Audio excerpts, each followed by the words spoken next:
I'm your host, Aaron Armstrong, and we are here today to talk about the legacy of the all-star players in Big Brother 22 and discuss the week thus far, as we have some interesting things to talk about this week. Joining me today is Phil. How you doing, Phil? Yo, what's going on, Taryn? I'm doing great. I'm honestly ecstatic right now that I know we were talking about before about how the triple eviction was going to ruin, the gameplay that we wanted to see over the course of a long week. But I'm just glad we kind of got through that. It's like in Survivor, like Redemption Island, when they just get through the pagonging real quick in like one tribal council. Just get through it, and now we're on to exciting gameplay, which is awesome. It's great to talk to you. Yes. Also with me tonight is Maggie. How you doing, Maggie? Hi guys, I'm really good. I'm like Phil, I'm super excited to talk about what's been going on and can't wait to get into it and talk about all these players because got a lot to say. Yes. All right. Well, we are here to talk, as I said, about the legacy of these players. We'll talk about the legacy watch at the end of this podcast. And of course, we'll also get into what's been happening this week as we get into this. So far this week, we have seen that Cody has again won the HOH. Another HOH, his third HOH, Phil. Yeah, I mean, and I think this is the perfect HOH to win it because, he has the final 6 HOH, and then if he's able to pull off the final 4 HOH, he's good for the home stretch. So I feel like this is the perfect time for like a power player to win the HOH, and I feel like he might just continue just dominating the season. He really might. He really might. He decided that Christmas was going to be his target. He put up Tyler and Christmas. Tyler as theoretically the pawn here, but nobody really knows, or not nobody. Christmas, Memphis, and Tyler don't really know this for sure, that Tyler is only a pawn at this point. And heading into the veto, they were very concerned that Memphis might win. He might use the veto on Christmas. There were potentially some scenarios where, like, what if he does that and he forces Nicole on the block and they evict Nicole? Or, what if Christmas wins and then he has to put somebody else up? But none of those things happened because Cody also won the veto, Maggie.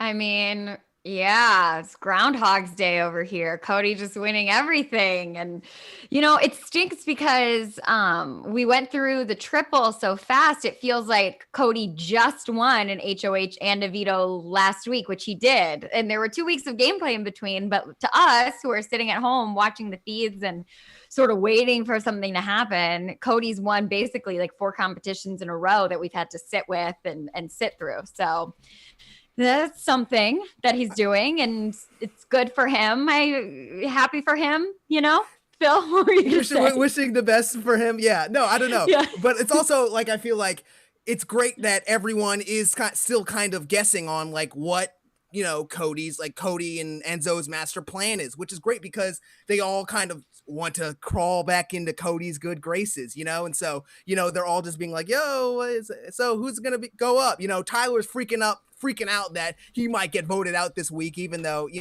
who knows what's going to happen. It looks like he's not going to be the target, but, so now he's trying to, crawl back into the good graces and make sure, he's set up, he's secure for the next remaining weeks. Yeah, and this is part of the thing too with this triple eviction is that, and this sometimes does happen with double eviction, but it really is like last week Cody won HOH and veto, and then this week Cody won HOH and veto, and it really does just feel like it's 2 weeks of this. Now that said, this week is, in my opinion, a lot more interesting than last week, where it was very cut and dry, and because there was a triple looming, like there wasn't really anything to do, like even the talk about like what might we do in the future had to kind of be tempered by this idea of like, I don't really know how it's gonna work. 3 people might leave, I guess, but how is that gonna what's gonna happen? Who's gonna be put up on the blocks, so on and so forth. And it was definitely for me the slowest week of the season. This week, a little more interesting. We have some intrigue. We have some betrayals happening. Some fun things to look forward to, I think. We have nervous Tyler for the first time ever. It's so fun. I can't wait to see what he does because like, you know, I said on Wednesday on the update, I love Tyler so much, and I'm really hoping that he can keep his cool and pull some good stuff off here, because I'm rooting for him. Yeah, it's interesting here for Tyler. So as I said, Cody won this veto. The feeds came back just, I don't know, like an hour ago. And with Cody having the veto, Tyler really feels like it's done. He really feels like it's over for him. That he spent a good like 15 minutes just in the key room, in the photo room, just, you know, commiserating. It's all like just coming together now, because, you know, we've been talking about for just the last like 4 weeks that Tyler has not been doing, maybe even the whole season, that Tyler has not been doing enough to really set himself up for the end of the game. And so now we're at the point where, you know, Tyler is now, it's all coming to him at this one point. And it makes sense that Tyler thinks that he's going home, I feel like, because he is like just a threatening player, like just like in his legacy. I know we're going to talk about the legacy later, but I feel like it makes total sense that he's going home, or that he thinks he's going home. But, you know, we know that, you know, Cody has other plans in mind. Yeah, and so the reason why, and I got into this morning on the update, but it's worth repeating because I think a lot of people haven't quite like followed the logic. And a lot of people, when they saw that Cody won this veto, were like, oh, that's it, Tyler's done. Which could be the case, but it's definitely not necessarily the case. So the logic here for Cody, Enzo, and Nicole, it actually benefits all three of them to do this. For keeping Tyler over Christmas is that Christmas is too tight with Memphis. That if Christmas stays in the game, Tyler leaves, heading into the final five, Christmas will never put Memphis on the block. Memphis might put Christmas up, but might not put Christmas up, probably wouldn't put Christmas up if he had his choice. And that means that two of Cody, Enzo, and Nicole will be on the block in both of a Memphis and a Christmas HOH. That's not good. And then if somebody wins the veto, the replacement comes into play, the third one of them probably ends up on the block, and they won't be able to have the votes or the numbers in any way to keep each other safe. Whereas if they keep Tyler in the game and they get rid of Christmas, then ideally you have Memphis targeting Tyler, putting Tyler on the block maybe next to Nicole, and they just send Tyler out, or Tyler targeting Memphis, putting Memphis on the block and maybe Nicole, and they send Memphis out. They get to keep each other safe that way. Worst case scenario, Tyler feels burned by Cody. Even if Memphis feels burned by Cody, they try to go after Cody. They put Cody on the block next to Nicole or something like that. Maybe they put Cody on the block next to either Tyler or Memphis. But even if they do Tyler and Nicole, they probably won't put up Cody and Nicole, Cody and Memphis, or too many names. They probably won't put up Cody and Enzo. Tyler will not put Enzo on the block. That is the key. That if Tyler does not feel burned by Enzo, he will put Memphis on the block next to Nicole or Cody, either in the first set of nominations or at the very least as a replacement nominee. And then they have options. They are probably going to survive the week, because if they have, you know, say Enzo and Memphis voting to keep Cody over Nicole, and then Cody stays. Or if Memphis goes on the block, then it's, you know, Enzo and Nicole voting to keep Cody over Memphis. Whereas if Christmas was HOH, she would put Enzo up as the replacement, and now Cody might go home. So it actually makes a lot of sense for them to keep Tyler in the game, even though from just looking at the two players, you'd think obviously Tyler needs to go. And that's what Tyler is thinking. And the reason Tyler doesn't see it is because he never found out about the Wise Guys. He doesn't know that Christmas has this connection to Memphis. And so he can't see the logic. And so he just thinks he's done. I also just think that the end game now, like more than ever, is like, or it's always super, super just about who can pull off the competitions, because the competitions, if you win the competitions, you have the power. And although, you know, Tyler is somewhat of a comp beast, Christmas is killing it. If Christmas could definitely just pull it out and keep winning these competitions, and that means Memphis is good. I feel like right now, especially for Cody, like his strategy is to make sure that, you know, Memphis does not have any other options. He wants Memphis to not have anyone else to turn to. And right now, you know, he has Christmas. So they need to take Christmas out this week. Otherwise, especially for Cody, because otherwise, you know, Memphis is going to have options. Memphis is going to find other ways to, you know, weasel his way out around the game and maybe even make it to the final two. Yeah, Phil, to me, Christmas is actually like a non-entity. It's much more about who is more dangerous between Memphis and Tyler, because Memphis, every question comp they've had that Memphis has played in, he's won. So I would be thinking, you know, we're nearing the end stretch, and they used to, you know, we know in recent years that they've been doing much more physical competitions towards the end stretches, but they used to always have mental comps in that unstretch. And Christmas can't really, like, I don't think Christmas is as big of a threat in a mental comp. Like the one that she won this year was because Davon lost. But Memphis, like having someone for Memphis to aim his gun at that who is not Nicole is the key, I think, from where they're sitting. That would be at least for me. Yeah, exactly. It just from a perspective of looking at the pieces and where they lie, it just makes a lot more sense to keep Tyler. Now, with that in mind, there are some complications here. First is that Nicole prefers Christmas. Even though Christmas is dead to her, she still kind of prefers Christmas. She has a relationship with Christmas more so than with Tyler. She understands the logic, and she agrees with the logic that it's actually safer for her in particular. She's at the most risk if Tyler leaves, that she is the most expendable one at that point, especially because of how the wise guys work. She's literally on the outside of a 4-person thing at that point.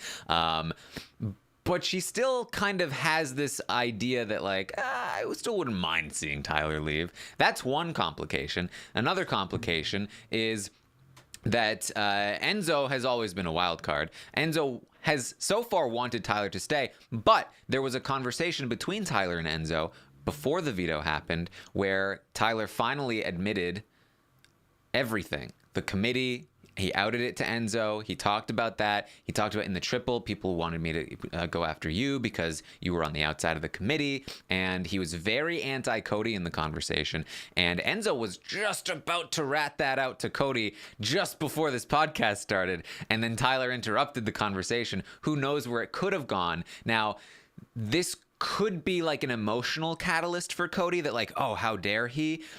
But it doesn't really change the logic that he's used so far. So I'm not sure it would actually change his mind.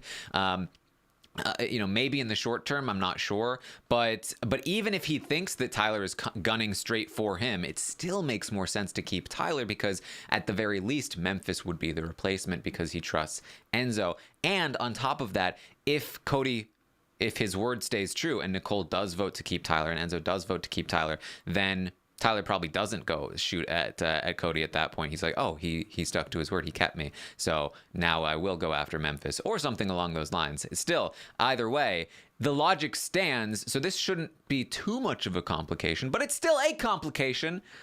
And then third, last one is Memphis. Memphis really wants to keep Christmas, and he is not going. I don't think he's going to take it lying down that Enzo wants to vote Christmas out, and that could be difficult. And Memphis could raise a fuss and start making it seem like it's too much trouble than it's worth to keep Tyler around.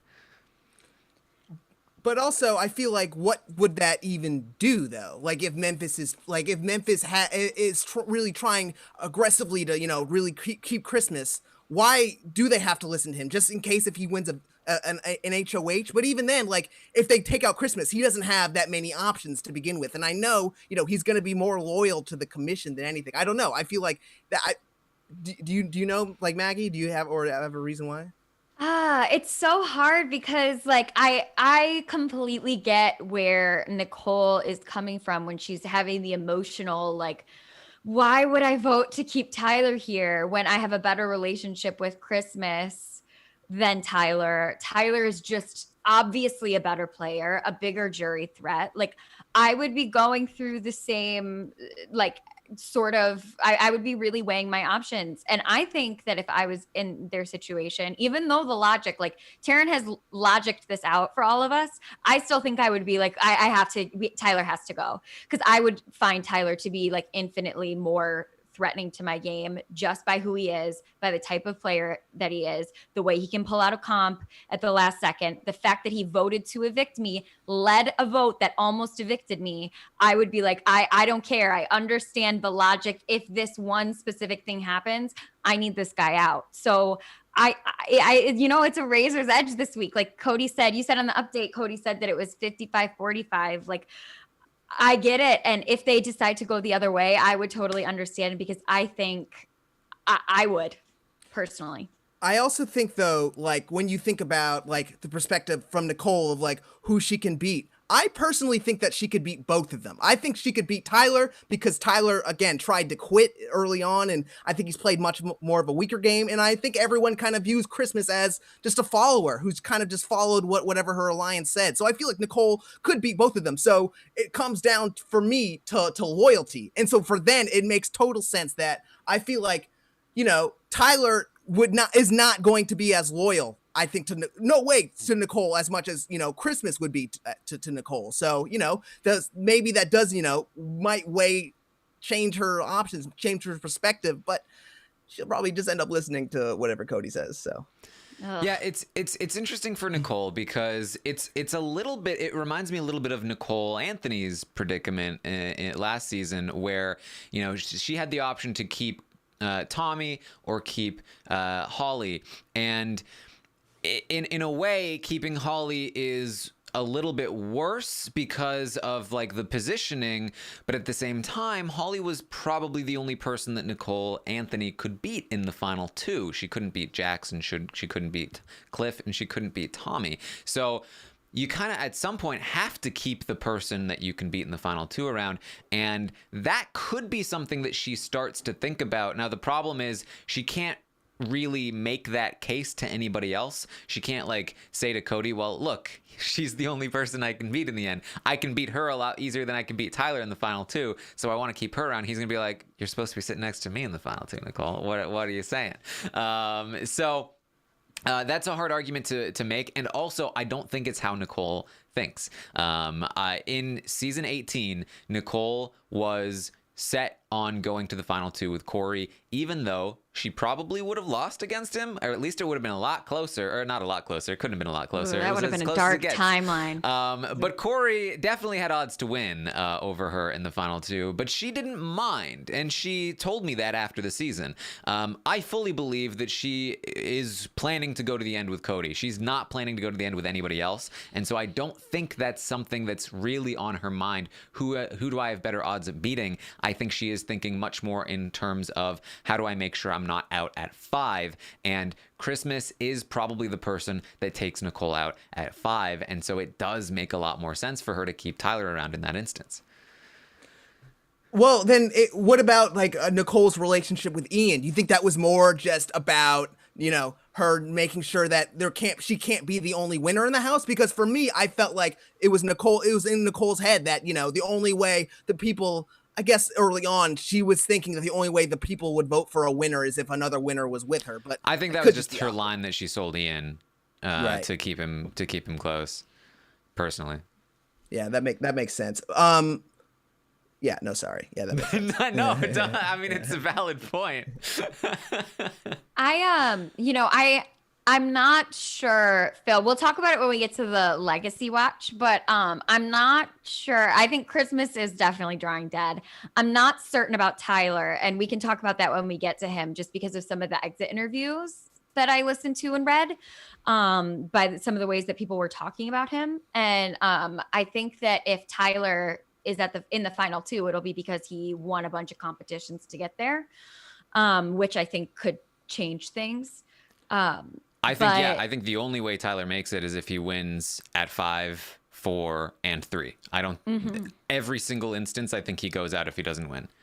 I think that's the only way Tyler, also, I think that's the only way he can win, not only because, he needs to win those, but in terms of just his story and like what he needs for like a final speech, because again, he was drawing dead earlier on. So if he's able to say, yo, you know what? I proved myself in the end. I needed to win those comps and I did it because I actually care about this game. I love this game. I've wanted to win this game for, the last 2 years of my life. Like I'm here in the final two once again, like give it to me. Don't pawn me. So I feel like that would be his only way. And also just with the Nicole thing, I also think that like Nicole could beat Cody in the end. I feel like there is a possibility that listening to like Kevin's Kevin's interview with Rob and listening to like whatever everything else that Kevin and other jurors have been saying, the jury might actually be bitter against Cody. So it might be not a horrible spot for Nicole versus Cody in the final two, if you ask me. I feel like she might be able to pull it out. It would be a close one, but she could pull it out. I agree. I think she has a chance. I mean, I've been saying this for a while. I feel like this jury could go in any direction. I think even Christmas could still win this jury, especially since she probably would need to win a few competitions to make it to the end as well. So I really feel like we could be looking at anything. I'm looking at Twitter right now, and Cody is telling Nicole that Tyler told Enzo about the committee, and he's playing it off like oh, now Enzo knows. He just found out, right? Because Enzo's known for a while. He never told Nicole that he told Enzo, and so now this is a great excuse to keep to like now. Oh, now Enzo knows, and she was like, oh my God, what did he say? He was like, he didn't care. It doesn't matter. But I handled it. It sounds like 4 weeks ago. Right now, Cody says keeping Tyler puts that target here for Memphis, but who knows what he's going to say to possibly change that. He could possibly team up with Memphis, says Nicole. So they're having this conversation, and that is the risk, that Tyler and Memphis could theoretically team up, and then you have the same problem that you have with Christmas and Memphis. I personally don't think that will happen, but it's probably something that it's certainly something that they're thinking about right now. So we'll see. I don't see it happening either, but also Tyler is so good that anything can happen. That's the reason why if I was Nicole, I would be worried, because you don't keep someone who's that skilled in the game because they can pull crazy stuff off. We all watched 20 and we all watched 19, and we know that what Tyler did in the end game, and we know what Christmas did in the end game. So it's really weighing your options, and I don't think that she's wrong to be trying to push against what Cody wants in this situation. Yeah, they're having the conversation right now. They could be deciding it right now. So, oh boy, we'll have to see where this goes. But yeah, I mean, Nicole is saying that she feels like she'd rather get rid of Tyler. She can't stand him. Doesn't like him. That's the problem with Nicole, right? That's the problem with her. Just say that he's better. Don't say you don't like him. Anyways. He's just he's too fake. He's such a liar. He's so underhanded. Yeah, but I mean, I feel like that's always kind of been the thing. Nicole should just be, I don't know. Yeah, we can't start talking about Nicole, because if she wants to talk about liars and people being underhanded, we should talk to Ian or Danny. But anyways. Well, apparently Tyler timed out in this veto competition, that he did very poorly, which is, I think, probably a little bit to his favor here, that he didn't do very well, but he still has, 3-4 comp wins to his name at this point. So, it's still something that you've got to watch out for moving forward. And if what Cody is saying is that, like, if it's coming down to just we need to win anyway, then I'd probably rather compete against Christmas than Tyler. I don't know if I totally agree, though. I feel like if Christmas gets a fire under her, we've seen it before. I feel like, especially like just with this season, like Christmas has won HOHs, she has won vetoes, she is a comp beast. I don't know. I feel like people always do underestimate. I know, like last season, Christmas broke her leg, so she wasn't able to have the comp prowess. But this year, I really think that if you leave Christmas in this game, she could ignite a fire under her and she could really just start dominating some competitions. And again, juries always look at comps now, especially in the new game, like comps near the end matter a lot. So I don't know. I feel like it is the right move to take out Christmas this week over Tyler. And I also, like you were saying, like this might actually end up being a good thing for Tyler. Like I'm not going to say he threw it or anything like that, but like maybe it's going to work in his favor. Last thing Cody just said, first thing went through my head is, did he throw that to make himself seem so weak? Which would not be good for his jury chances, but No, and Tyler wouldn't do that. He's not Dan. Tyler likes to win. Not even Dan would throw a final six veto, I think, when he's on the block.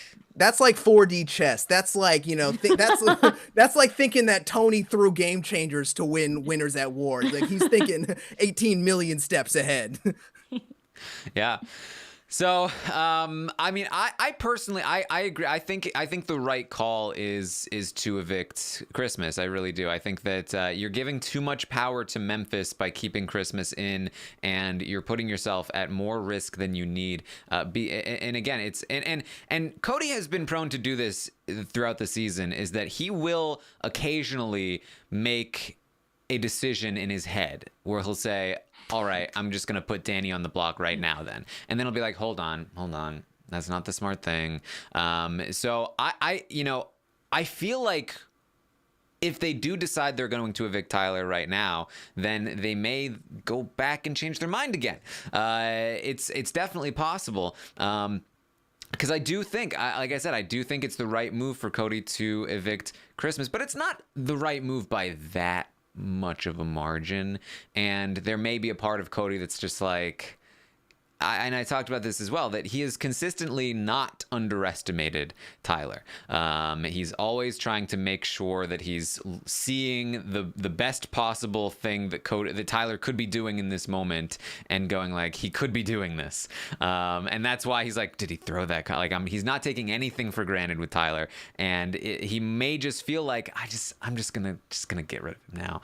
I just can't risk him going to Memphis and sinking them, because that's the thing too, where, and this is a good point that I just thought of, that Tyler has more ammo than Christmas does to flip Memphis, where like if they keep Christmas and they evict Tyler, Christmas has nothing on Enzo and Cody and them, nothing. She can't flip Memphis further against Cody at all. There's nothing that she can do there. They know where those pieces fall. They know that Christmas is with Memphis. And hey, maybe Christmas is fourth on the totem pole. It's honestly pretty likely with Memphis. Whereas Tyler, if he stays, Memphis is already like, whoa, you just voted out Christmas. I don't like that. And Tyler can out all of what was happening, the Slick Six, triple threat, like all of the stuff that's been going on. Like, hey, you may think that you're with Enzo and Cody, but they are a pair working together, and they have been in so many other alliances that have not included you.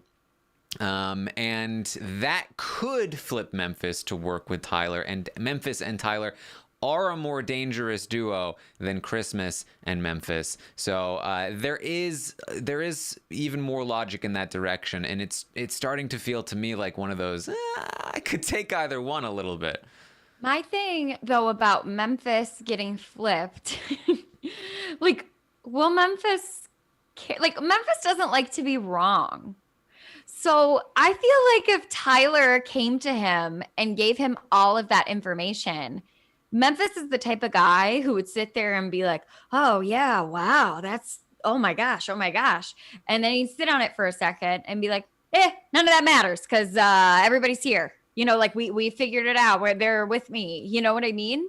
Yeah, I feel like the other thing with that is just that, like, that means that Memphis would have to go to the end with Tyler, which I don't know if that is like the correct move for Memphis to go, because I also just think that Memphis would not want to go to the end with Tyler. He once again, like you were saying, like once he has something set in his head, that's it. That's just the way his game is going to go, and no one can change that. So it's right now set in his head that I don't want to go to the end with Tyler. Tyler is somewhat of a threat to me. So I don't know. I feel like he would just continue to stick with the commission.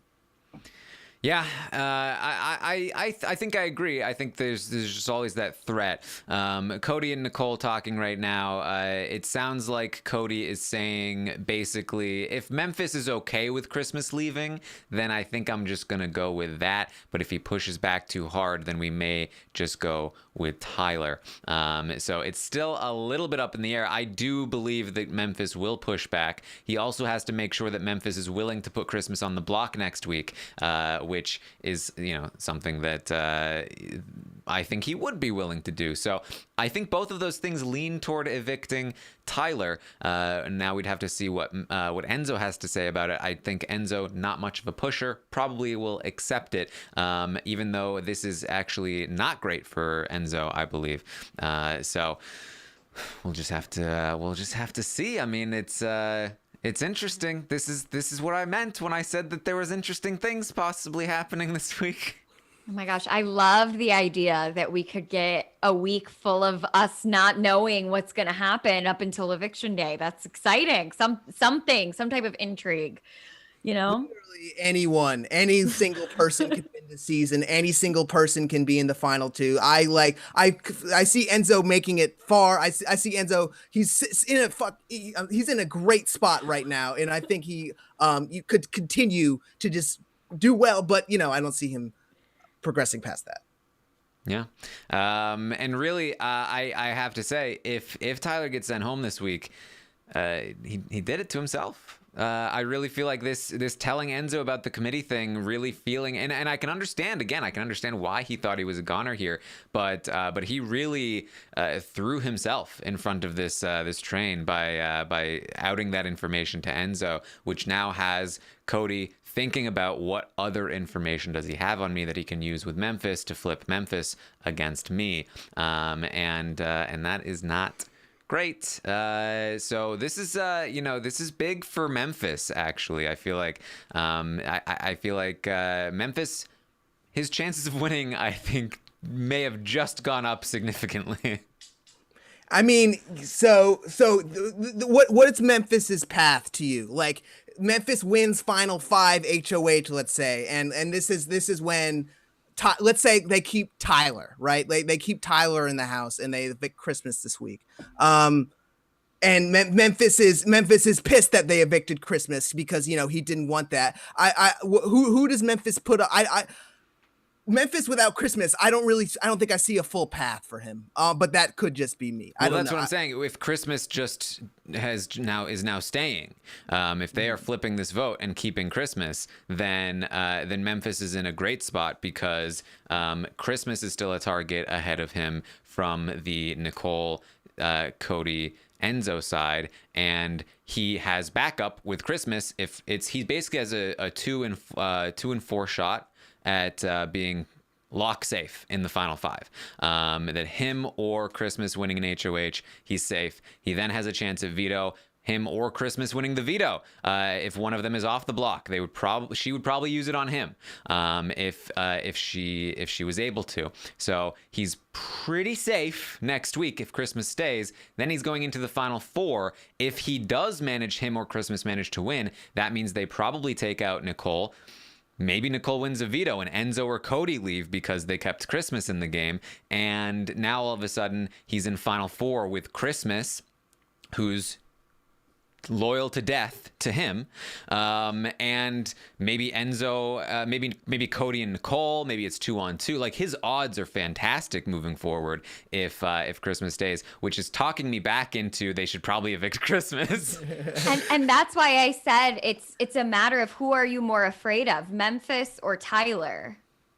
Yeah, because that's the thing. Even if Tyler flips Memphis back around, it's that Tyler is loyal to Enzo, and that is the weakness in Tyler. That if Tyler stays, it's because Enzo kept him, and if if Christmas is there, she will always be more loyal to Memphis than anybody else. Whereas if Tyler stays, he might pull in Memphis, but he will also be with Enzo, and his loyalty will be to Enzo first. And that is what will keep Cody safe, because Cody will not end up on the block next to Enzo. And that's just what the logic comes down to. And I feel like I just went through that same emotional reaction that Cody is going through right now. And I'm wondering if Cody will come back around to the logic that I just came back around to. We'll have to wait and see. My guess is going to be no, because the problem is that he has other people that he needs to convince. And once you let loose the option to do this other thing, it's harder to get people back around to your original point.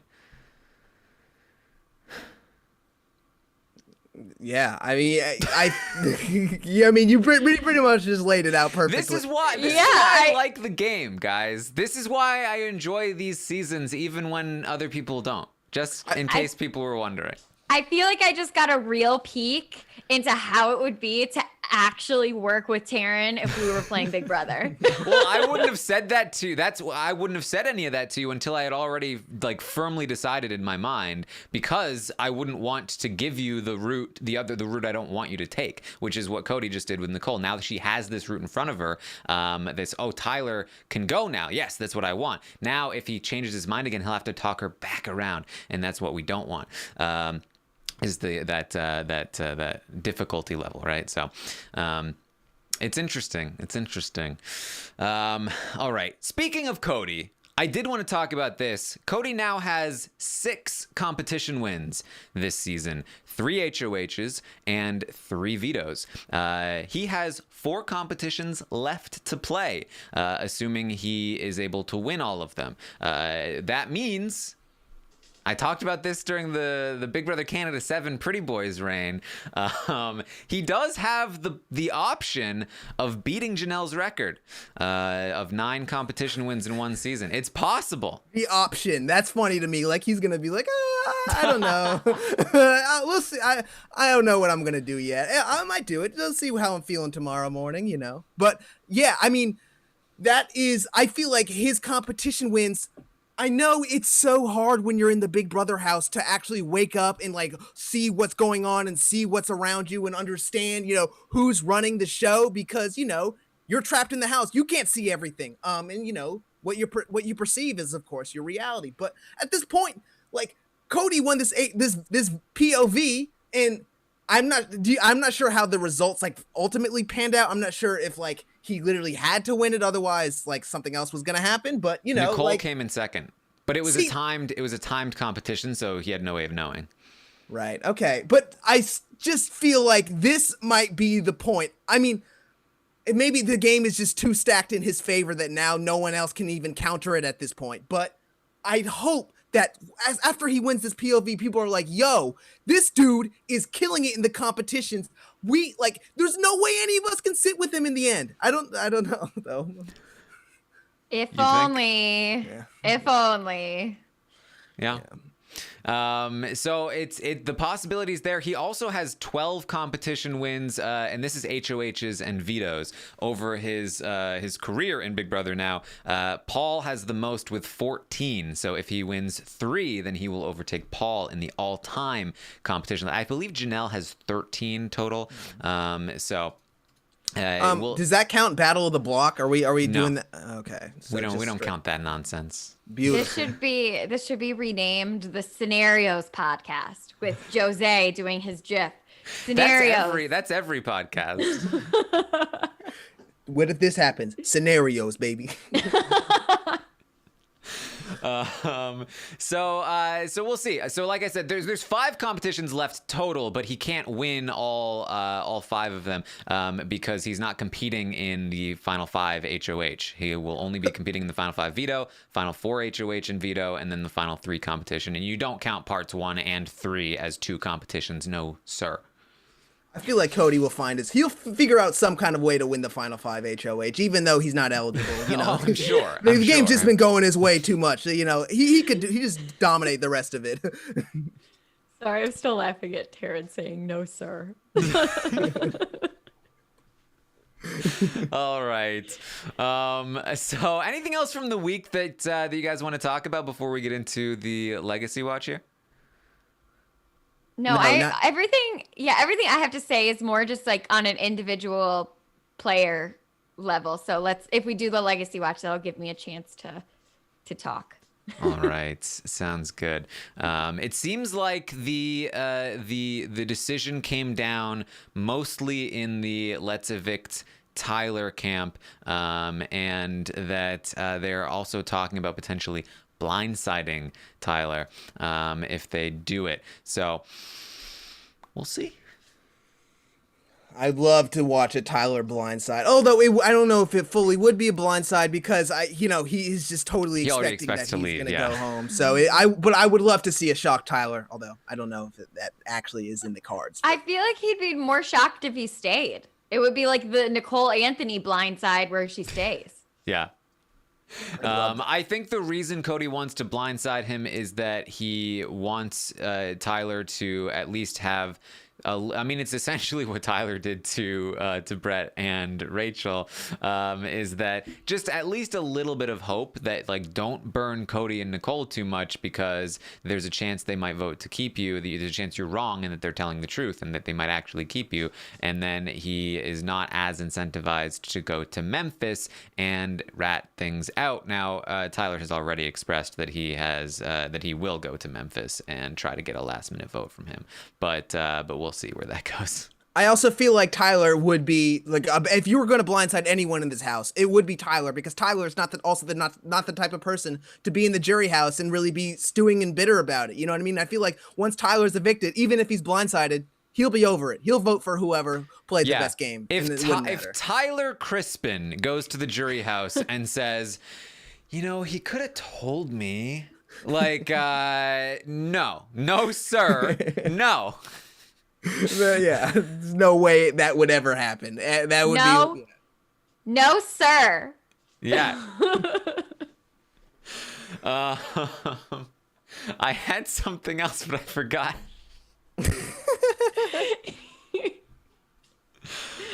Oh man. It had something to do with Tyler or something. I don't know. Well, I'm sure I'll figure it out. Anyway. Yeah, maybe when we get through the legacy watch, we'll be able to figure out what that was. Yeah. Okay. Oh, Tyler should have put Cody and Enzo on the block in the triple. I mean, why? Wait, why did he? Well, I guess it's just because you never really know with the triple. I mean, I know that he knows that Enzo did cross him. But also, like, what are the ramifications of that? Like, where does that leave Tyler? That I think that is just the problem with the triple in general, is that no one actually has time to really plot out and plan anything, since this all, especially with the triple, like, something just happened and now you just need to make another quick decision. So if Tyler, again, was playing 4D chess and thinking 8 million steps ahead, then yeah, that would be the right move. But I also feel like that's just not the human move to make, if you know what I mean. Yeah, the only way that happens, I don't even think that, like, even if it wasn't a triple where everything was going so fast, I think he still would have, if he had won, put up Danny and Nicole. I think Danny, when Tyler won the veto, could have ratted out Enzo and have gotten an Enzo-Nicole situation on the block, which would have been worst case scenario for Cody, other than obviously him being on the block. But yeah, I just don't see how that could have happened, especially after he just tried to vote out Nicole. He knows Danny's coming after him. He just tried to blindside Nicole and it didn't work. How can he leave those two girls off the block and go after two people that he thinks he can still salvage something with, I also know that, like, people have been saying, like, Tyler, like, it's too early to take out Danny because Danny is just going to be such a looming, like, you can just kind of keep her in and just, like, use her as kind of a foil to yourself. But also, I think that there might be a certain point where Cody might realize, you know what, Danny trusts me and I trust Danny more than I trust Tyler. So, you know what, I'm going to just take out Tyler before I take Danny. And so, it might actually, it could have ruined his game potentially if, he kept Danny in, because she just wanted him out. It got embarrassing after a certain point. If she did not get him out, then, her game would have been over. Yeah, I just feel like once Enzo doesn't vote with you on the Nicole issue, something that you've been talking about all season long, you have to realize Enzo is not with you. And if Enzo is not with you, that means Cody is with him. Nicole is with Cody. They're all three of them together. That's bad. And why is Danny the person you're going after the most when Cody is the biggest comp threat and Cody is the one that has the most amount of connections and is probably, holding this group together? I just feel like you have to take some kind of shot at that point. You have to realize that you're screwed either way, and you have to go big or go home. And what's happening here is that he's probably going home because he didn't go big. He might have gone home anyway. Who knows? Maybe Memphis votes Enzo out over Cody, and then Enzo leaves, and Cody's still here, and he evicts Tyler this week anyway. But here's the thing: with Danny in the game, Cody's not as comfortable with Nicole. I bet he still feels like they might have a final two still, and he's still got to kind of deal with that. Right now, he's so comfortable because he has Nicole on one side, Enzo on the other side, and they're both immensely loyal to him in the middle, and he can just kind of sit here and feel like, I don't even need to, I can focus on other people. He's in the exact Tyler spot from Big Brother 20 with Casey on one side and Angela on the other. Like he's so comfortable, and we're penciling him in for the final two because he has two people who would literally lose for him. Yep. Yeah. So that's what I had. I need to say that. I was streaming on Twitch watching the triple, and I was running through scenarios in my head for Tyler, and I was like, he has to do it. He has to do it. He's not going to scenarios. Yeah. Scenarios. All right. No, sir. No, sir. Oh, boy. All right. Let's move on to the Legacy Watch. So this morning, I tweeted out a survey for the Legacy Watch where I ask the audience to tell me where they think the players this season reside on the tier in terms of their legacy. So we have the bottom tier, low tier, middle tier, upper tier, top tier, and the Big Brother Pantheon. Legacy means whatever you want it to mean. It's often very tied to gameplay, but it's also about character, how you feel about them, all sorts of whatever mixture you have for how you determine a player's legacy. So far, we've seen some major shifts from the preseason to this season, and then some decent shifts, some slower shifts throughout the season as the game has gone on. So I'm curious to see what happens here with the Legacy Watch this week. Do you guys have any major predictions? Maggie, what do you think?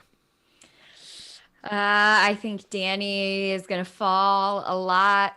I think Tyler might go up a little bit because right now he's in a bit of an underdog position. I think that David might fall back down to that bottom tier that he's rock bottom for that he's been waffling on. But yeah, let's see. Phil, I'm ready to be predictions? happy. Yeah, I basically echo Maggie, but I honestly think that now that we've just seen like David we'll get into it, but I also just think that David is just going to just be maybe known as like, top 20 like worst Big Brother players of all time. So oh boy. Well, I can tell you that David has maintained his bottom of the low tier spot. Wow. Yes. He stayed the same from last week. He is just barely clinging on at the bottom of the low tier. He is not a bottom tier player, says the audience. Is it just because for me, I thought that he would just be totally bottom tier because, the edit kind of portrayed him as just being an idiot for taking the 10K, even though, now that he's evicted, that's not a bad idea. So maybe that is why he's just not at the bottom tier, because taking the 10K actually ended up being a good thing for him. He walks away with something in his pocket, Yeah, I think also the way he went out was one of those moments where you're like, No, how dare Enzo do that? Like, we wanted David to stay, which kind of like leaves David with a nice aftertaste, you know? I guess, but like, maybe that's true. Maybe it is because if David did actually stay like longer in the game, you know, if he made it to the final 6, we would just be like, oh man, it's like we have 5 power players and then we have David here. David's just not going to do a single thing. And maybe then he would have been bottom tier. But I guess it's true. He went out, you know, early enough where it's just like, you know, he was just a person in the game, I guess, and All-Stars. I think people also liked that he annoyed the committee members by taking the $10,000. They actually liked the $10,000 because it annoyed everyone so much. I think the audience is soft. And they're being nice. And maybe by the end of the season he'll go back to the bottom, but I think that they feel a little bad that he left the way he did. I'm gonna make a bold claim then. I think David is too low on this list. I want David higher. I loved watching David all season long. I felt like he brought so much entertainment to me. Was he the right fit for this season? No. But I liked watching him, and I liked that he annoyed people, and he had a good attitude about the game, which I enjoyed as well. Yeah, I think though, like this is just a postseason reaction or just a post-David reaction where we're still in like the moment where we have no one else to root for. So I guess we're just going to do this underdog David thing because let's just see how far he can get. But, you know, like you were saying, like give it a year or even just give it like a few months. And then we're all going to be like, man, remember that guy, David? What an idiot. Or not an idiot, but, you know, what a horrible player he was at the game. So give it a little bit more time. Maybe it'll go down, but you know, I think we're all just like kind of living in that hype for right now. Yeah, Phil, I predict that a year from now, when someone brings up David, I'm just going to laugh. You know, like it's going to like tickle me that David was on this season. And right now I'm a little bit like, David, but I feel like by the time we have a bit of distance, I'll like laugh at the fact that, you know, he told Davon he was in a non-existent boys alliance. For me, I think it's funny that like that he was, I think, casted as like, you know, like just this normal guy, you know what I mean? And he was just a little bit of a mastermind or whatever. And BB21, I mean, but now he's turned into just this total character. The show has almost kind of turned him into this unintentional, like we laugh at him, but he doesn't know that we're laughing at him.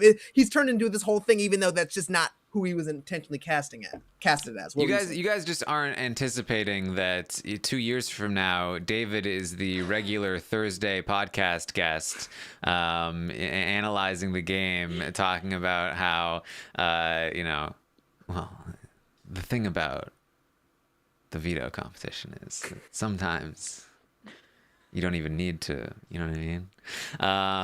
Yo, how would you not watch a David? Like, David and Ovi should just get together and do a podcast after this season. I feel like that would be amazing. Just watching Ovi try to constantly explain the game to David, and he'll just be like, well, I've actually played more days than you in the game. So I feel like from my perspective. And then he just say whatever nonsense for 25 minutes and then the podcast would be over.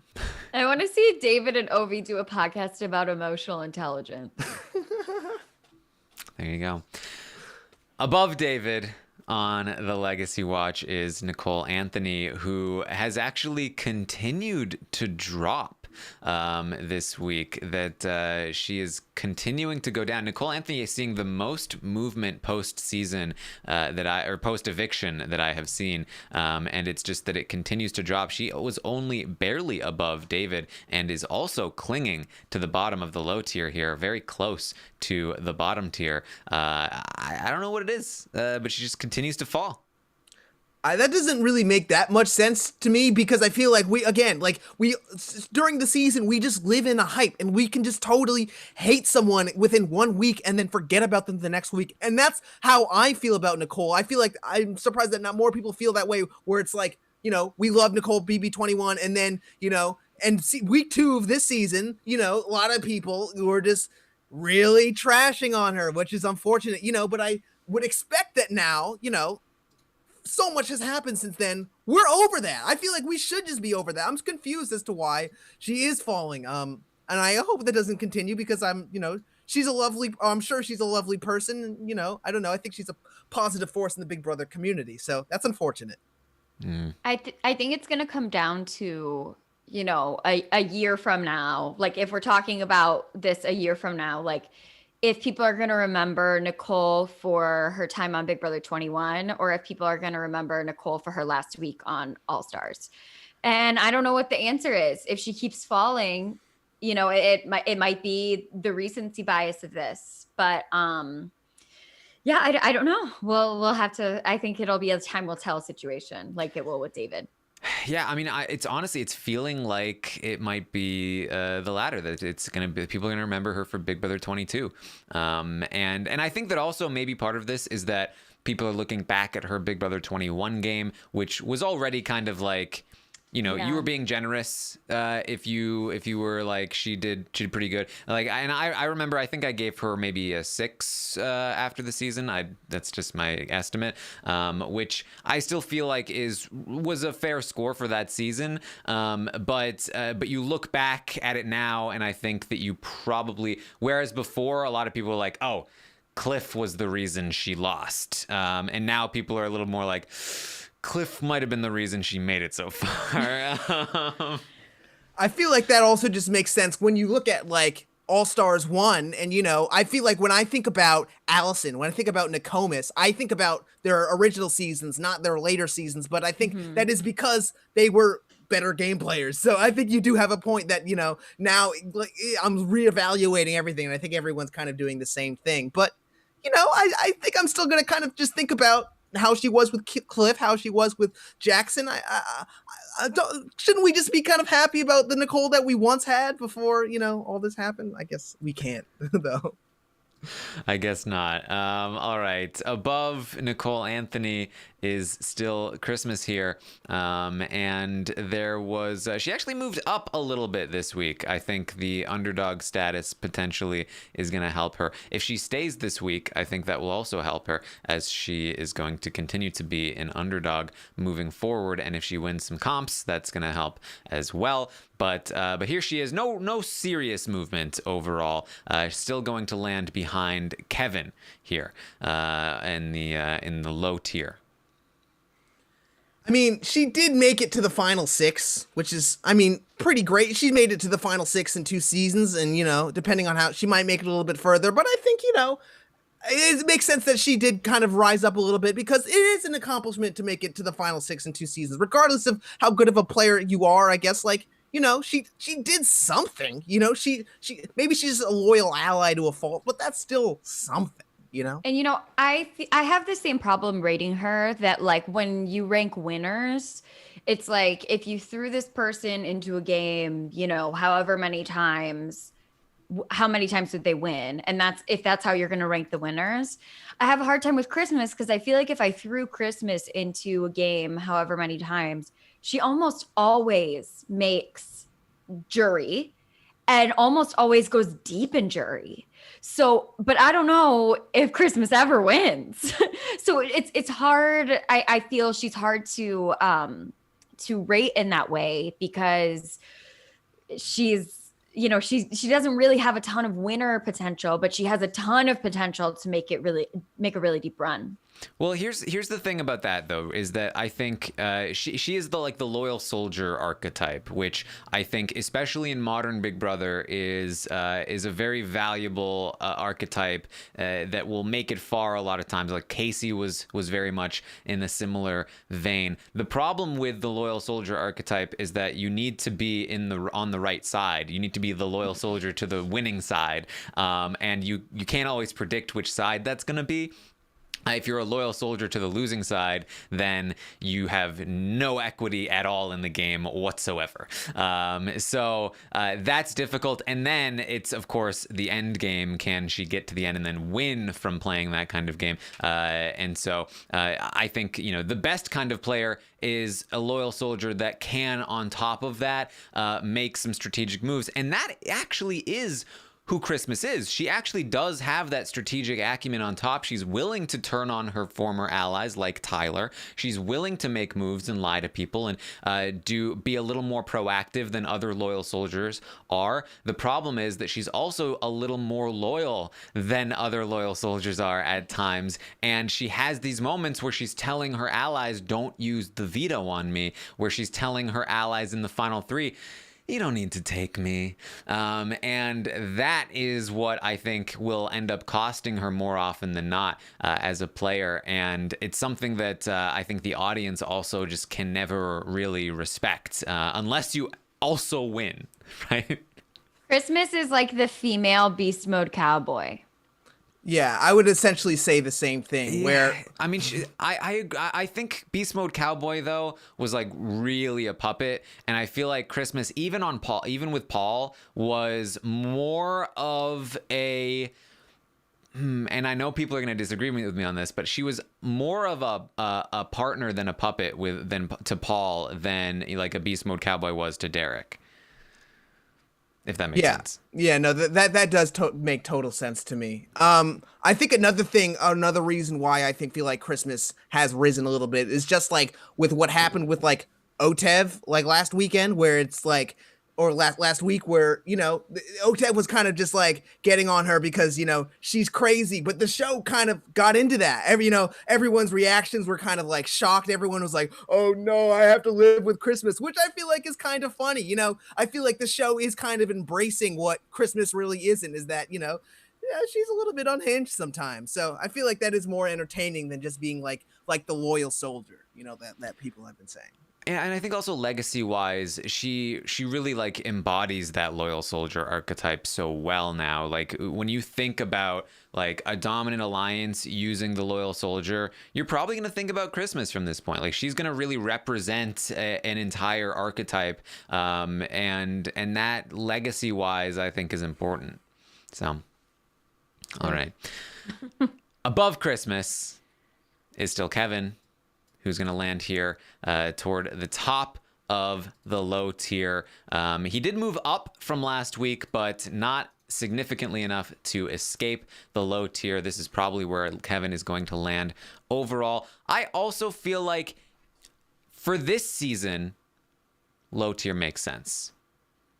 If I'm trying to gauge Kevin's overall legacy, I think it's a lot higher. I think it's at least middle tier personally. I honestly would still have Kevin in the upper tier just from what happened on his first season, standing up to Braden, making it to the final 3, coming so close, getting beaten by Jordan, coming up with the last minute lie. The legacy that he has is still so great, and his love for the game and just the appreciation he had for being there. I think this season he is now considered an all-star. I think that is worth something. I think that in this moment people feel low on Kevin, but I'm curious to know if over time this starts to the bitterness about Kevin this season starts to fade and he starts to rise back up. I think my thing with Kevin though is always that like I should like him. I should totally be rooting for him, but for me he was very, very, you know, his reads were wrong, and also he was just mopey for most of the season, that it was just not uncomfortable to watch, but it was just frustrating to watch after a while. Eeyore. Yeah, so for me, like another a thing that with Kevin is that I also just did love him on Big Brother 11, but also I feel like for some weird reason, maybe just because people don't remember Big Brother 11 that well, but people don't really remember Kevin that much, and so even the fans who were excited about Kevin, the fans who did know Kevin from Big Brother 11, you know, the great player, when they came into the season, they were not rooting for him. I don't know. I personally think that like maybe he should be a little bit higher because he did play a good game, but I feel like this is somewhat of an adequate spot for him, unfortunately, this season. We'll see how he votes in the jury. I feel like people will be mad at me for saying this, but I think that Kevin is a much better player than most of the people in the middle tier and even some of the people in the upper tier. And I'm sorry, and yeah, he was mopey and whiny and, you know, all of that, like all of these things that we've been saying are true. But I think that you throw Kevin into a season, 100 times, and he is an upper tier player. He got dealt a bad hand here, and I think that some of these people who are rated higher than him, like, are pre-jury players most of the time. Yeah, I mean, I think something that is easy to forget about games like Big Brother is that, like, most people are good players in certain circumstances, and their entire game is to keep those circumstances existing as long as possible, where they maintain how good they are. And some players are just at the mercy of, what cast am I put into? What kind of twists are there? What kind of competitions are there? And for some players, they'll come into a season and this is exactly what they need. They're a great player in this circumstance. And I think that Kevin is a great player in a game where there are two sides, where there are big personalities, people are fighting. Kevin is exactly the kind of person that understands how to worm his way to the end and sneak out a win from somebody. He knows how to make that happen. And that does happen on Big Brother a decent amount. Not recently, but it does happen. He's not one of these big alliances dominate the game players. And in those circumstances, it's very clear he's pretty bad. And even then, he did last quite a while. He outlasted a lot of other people. And with a little bit of different luck, he might have been able to weasel his way a little bit further. But it's still pretty clear that he does not know how to play in this kind of game. And he looked like a rookie trying to play with vets in this kind of game.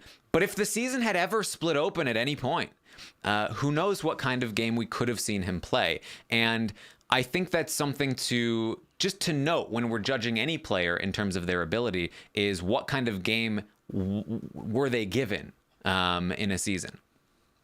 I think that's a really good point, Taryn. But I will say, though, that I feel like Kevin lasted this long, not really because of his ability, but because of his almost like lack of ability, or almost because they knew, the House Cats always knew they could get rid of Kevin at any point. And they just like, I'm not going to waste an HOH on Kevin this week because he is not, I feel like he wasn't really doing that much socially. I know, like, he works better in, two alliances rather than just like, one big alliance stacked up against him, but his social game wasn't really doing that much for him this season. And, I feel like it just took him being up against David where they were like, all right, let's just get rid of this guy. But I feel like he was just exposable to the House as opposed to like a real social commodity, someone who like they needed to work with. Well, see, what I if we're gonna take away like an appreciation for Kevin's Big Brother 22 game, my appreciation for it would be that of all of the people outside of the power structure,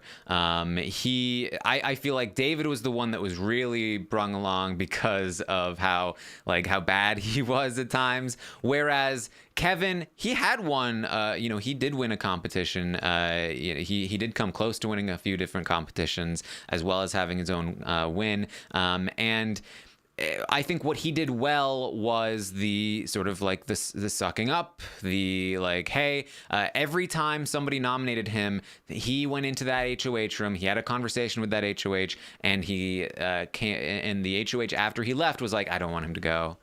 I really like Kevin. I don't want him to go. I don't even want to nominate him, but I have to. And it was that kind of thing that kept him alive as he went on the block time after time, in my opinion. And I think there's an appreciation that we can have for that, even though the rest of his game was pretty bad, was really bad, especially in terms of like his reads and the overall strategy. But I think that that's a transferable skill, where like in a better spot, he can use that same kind of disarming nature to continue to do well in the game. So just, we look at things from all sides here. The chat didn't like that one. Chat is one side. They don't like the other side. It's okay. I understand, guys. I knew it was going to be a hot take. Scenarios, different scenarios. You're always back to that. Above Kevin is still Bailey here in the middle tier.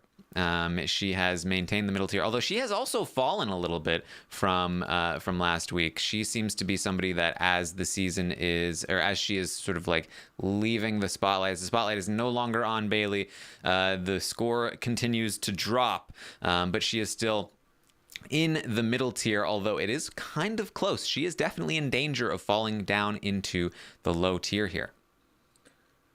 I don't know, but like Maggie was saying before, if you put, Christmas in the house a certain amount, like 100 times, I feel like Christmas is going to like make it to the, like make it pretty far, like, like a majority of those times. I feel like this is just one of those situations where Bailey just didn't make it that far. But I also think that I feel like Bailey is not a bad player, and there are countless situations where I feel like Bailey would be able to kind of make it much farther than she unfortunately did. I'm still surprised that she went home pre-jury, because I feel like the reason why she went home was not 100% her fault, So I will say that I wish that Bailey got one more opportunity to really prove herself, to, make it up higher in the tiers, because I don't find her to be a horrible player.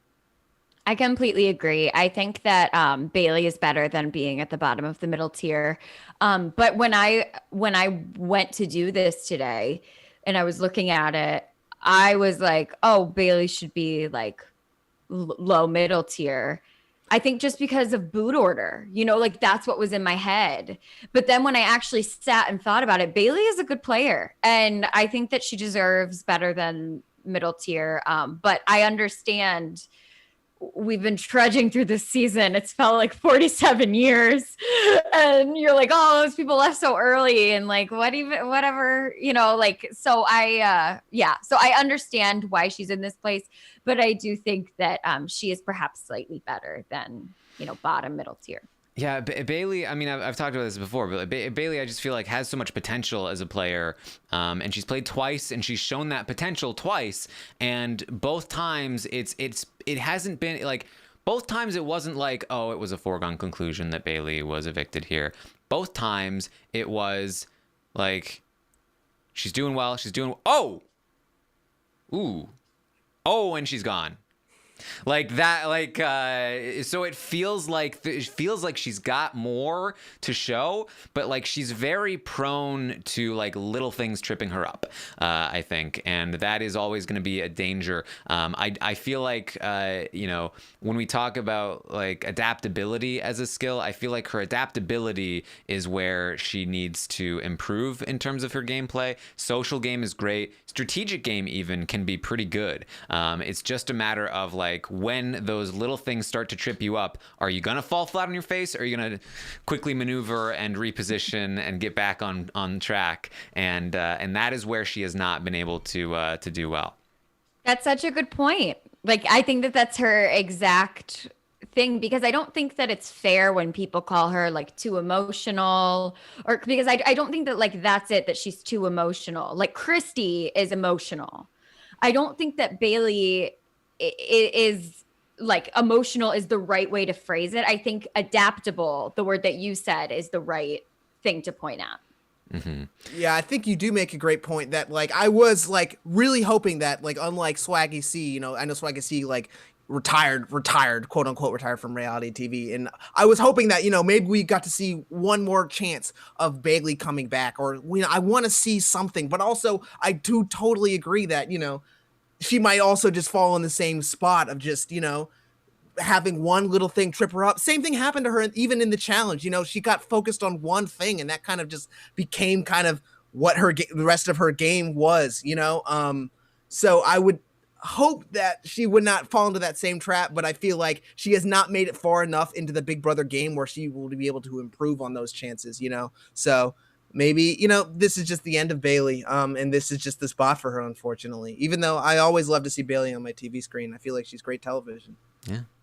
All right. Above Bailey last week was Keisha and then Danny. I was curious to see if Danny would fall below Keisha, but she did not. Keisha remains above Bailey, and there she stands here.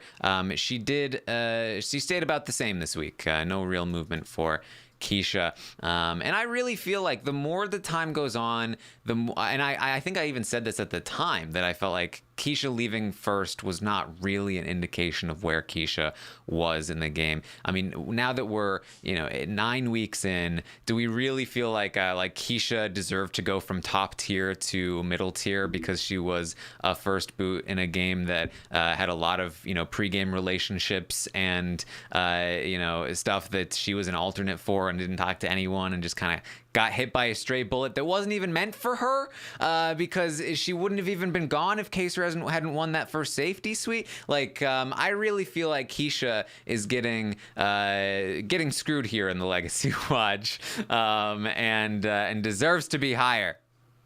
I feel like a lot of that does have to do with her edit. You know what I mean? Where just her edit in the first week was very like, oh, Keisha's not cut out for this anymore. Keisha, she played all right in Big Brother 10, but she's just not good at this modern Big Brother game, which I don't think is entirely true. Although, if Keisha did stay around a little longer, I mean, how do you think she would have done? I mean, again, it is just kind of the luck of the draw. She probably would have gone out still like maybe week 4 or something like that instead of week 1, but it's interesting to see. But yeah, I also think that who cares? Week 1 doesn't really, going out week 1 like that, it's not even part of your resume. Yeah, and it's not a scenario where she did it to herself. Because I'm seeing people in the chat say, "Oh, she played terribly that first week," though. I disagree. I really do. I feel like she didn't put it on herself. She was put up on the block as a backup plan, and she was put up on the block next to a pawn, and she wasn't able to figure out how to change things. But literally nobody else this season has been able to figure out how to change things. Nobody in this entire cast has flipped a vote so far. Every single week, the majority has decided, and that's what's happened. And I think the first week, people are still judging Keisha super hard because she failed to change the vote that week because we still had expectations that the votes should be changed. But they didn't change, and we're like, oh, wow, can't believe she failed to do this. But then subsequently, every single other person failed to do it. To this day, no person on the block has changed a vote in this season at all. So I really feel like we judged her so harshly in the beginning. I feel like we really should take a look back and be like, you know what? Does it really diminish what she did in Big Brother 10 so much that she went out first here in this specific situation? That's how I feel. I say no, sir, to her being in the middle tier. No, sir. Also, I just feel like it's week 1 in All Stars. What do you want these people to do? I don't think anyone is going to really throw away anything or change up anything for Keisha. It's just let's keep the game going. I feel like all the house guests would never do anything like that for Keisha, especially in an all-star season. Mm-hmm. All right. So above Keisha is Danny. She is going to stay here. She actually moved up from last week, just a tad. But she's basically where she was at before, toward the top of the middle tier, a decent ways away from Keisha actually, and going out in the triple eviction, she is gonna lock her place in. I actually feel like if Danny had a whole week to sit on the block, she probably would have actually gone up, because I think she would not have taken it lying down, and she would have created some good TV, and that would have helped, for at least 1 week, we would have seen the Danny of old. But the way she went out, it was so fast, and now you're just going to remember the Danny that we saw all season. I totally agree. I have so much to say about Danny. I think that Danny, if we are looking at this season in a vacuum, I like watching Danny on feeds and watching her all season long. I would think that she's not a good player at all. I would think that she's a bad player.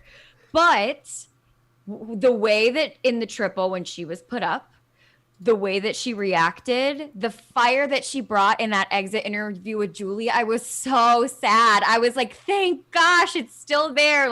Danny is still there. We still have her. We were robbed of this girl all season long. And that's why it was so frustrating. I was trying to figure out why I was so frustrated all season long with Danny, And like beyond just like me not liking her gameplay, I was so frustrated with her. And it's because the Danny that I remember from 13 who like gave him hell like wasn't there, and she finally came out, you know, after she had left. And I do think you're right. I think that if we had gotten a full week with Danny on the block, it would have been awesome. It would have been the best week of Big Brother All-Stars, and she would have gone up because people respect a fighter, and Danny is a fighter. And we got to see her be comfortable the whole game because nobody wanted her to fight. So everybody placated her. Everyone lied to her. Everybody made sure that she was as comfortable as possible. And if the second that fire was lit under her, like, I just am so, I'm just so sad that we missed out.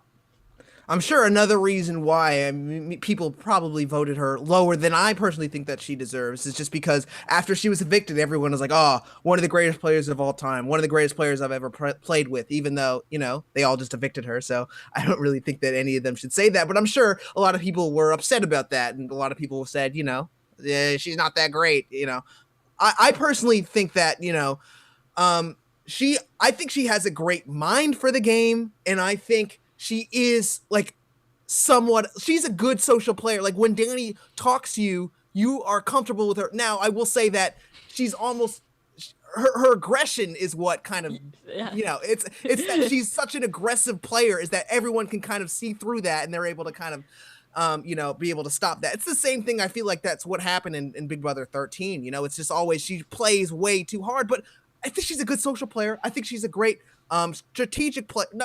I feel she has a great strategic mind. And it's unfortunate that she went out in this spot. I mean, she went out a week later than she did in Big Brother 13, but you know, I don't know.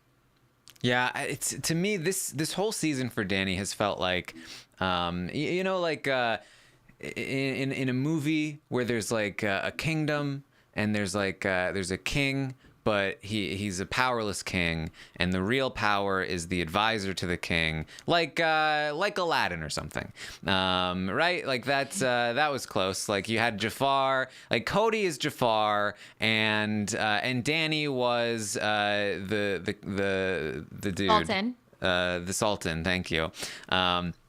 And Danny, as the Sultan, thought that she ran the kingdom, but really it was Cody as Jafar, but the difference is that the Sultan in Aladdin was like a nice guy, but Danny was like Danny was the king that thinks he's running things, that like has a temper, and so everyone is just placating. Everyone is just like, oh, you are such a great ruler. You are such a great ruler. Okay, Cody. What are we doing?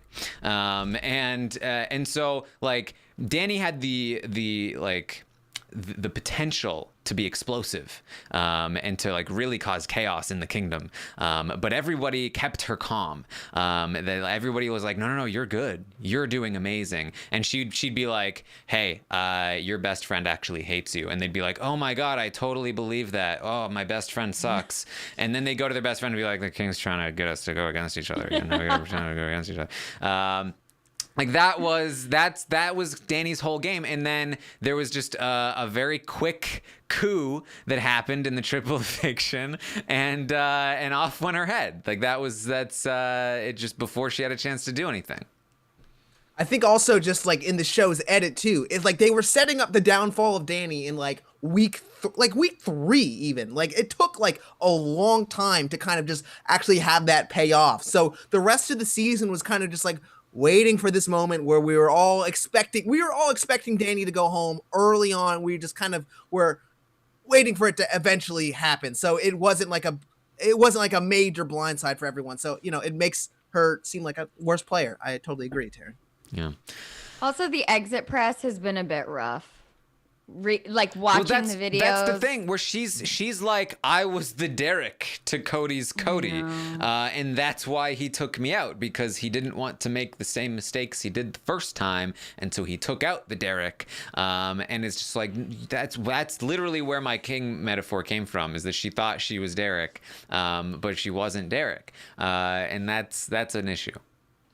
Yeah, I appreciated how honest she was. Like when she was talking about how like she actually was blindsided. She didn't like say like, "Oh, I expected it." You know what I mean? I appreciated how honest she was, but sometimes her honesty, yeah, can make her kind of seem, I don't know. Yeah, the problem is that she's the Frankie. That's who she was. Cody was the Derek. She was the Frankie. Yeah, yeah. I mean, and you know how we all look at Frankie. I definitely think she's better than Frankie, but yeah. I actually disagree. I think Frankie played a better game than she did. No, I meant I like. agree. I meant I like Danny more than I like Frankie. Sorry, but yeah, no, yeah, for sure. Yeah. So yeah, legacy wise, I mean, when I'm looking at Danny's gameplay, season 8, went a certain way for certain reasons. She was 19. She was 19, but yeah. Season 13, she did okay. She made some bad moves. Kind of screwed herself over. Season 22, she probably played her best game to some degree. Actually, no, you know what? I'm going to say no. I'm going to say she did not play her best game. I'm going to say 13 was her best game. That even though she made some big mistakes, Lawan being one of them, and going against her alliance earlier than she needed to, making it obvious, that sort of thing. Not great stuff. But I feel like she still came closer to winning that game than she did this one. And in this season, she was technically in a better position in terms of like the power structure, but she was such on the bottom of that power structure. She needed to flip on her alliance and didn't. And so I actually feel like it was not great overall this season. And I'm looking at Danny as a player. I'm really she's never really been higher than like a middle tier player. When I'm looking at legacy, she's definitely got a legacy. I mean, she's been on 3 times. She met her husband on the show. She's like grown up with the show. I do feel like she has a firm place legacy wise, but I do think her status as a player is really what's dragging her down at this point. Yeah, sure. I totally agree. I also just think that like, it's an interesting evolution to watch. Like, she was a total goat in Big Brother 8. You know what I mean? I even think that Zach might have beaten her, but she has evolved as a player and we can kind of appreciate that. I don't know. She's kind of grew up with the show. And I also think that like, I'm trying to think, while you were talking, I was trying to think of like, what game do I consider her best game? And I would have said I disagreed with you about how Big Brother 13 was her best game, but I think I've turned around and I do agree because, Big Brother 13, like it kind of took a lot to finally get Danny out of the house. You know what I mean? Like she could, if she did not evict Lawan, I could see Danny kind of actually potentially winning the game, and the Lawan mistake was even more of a mistake because of like if that twist never exists in the first place, then it's done. Like Lawan doesn't even go home that week, and Brendan doesn't come back, and now she's in a much better spot. So she did get twist screwed a bit there as well.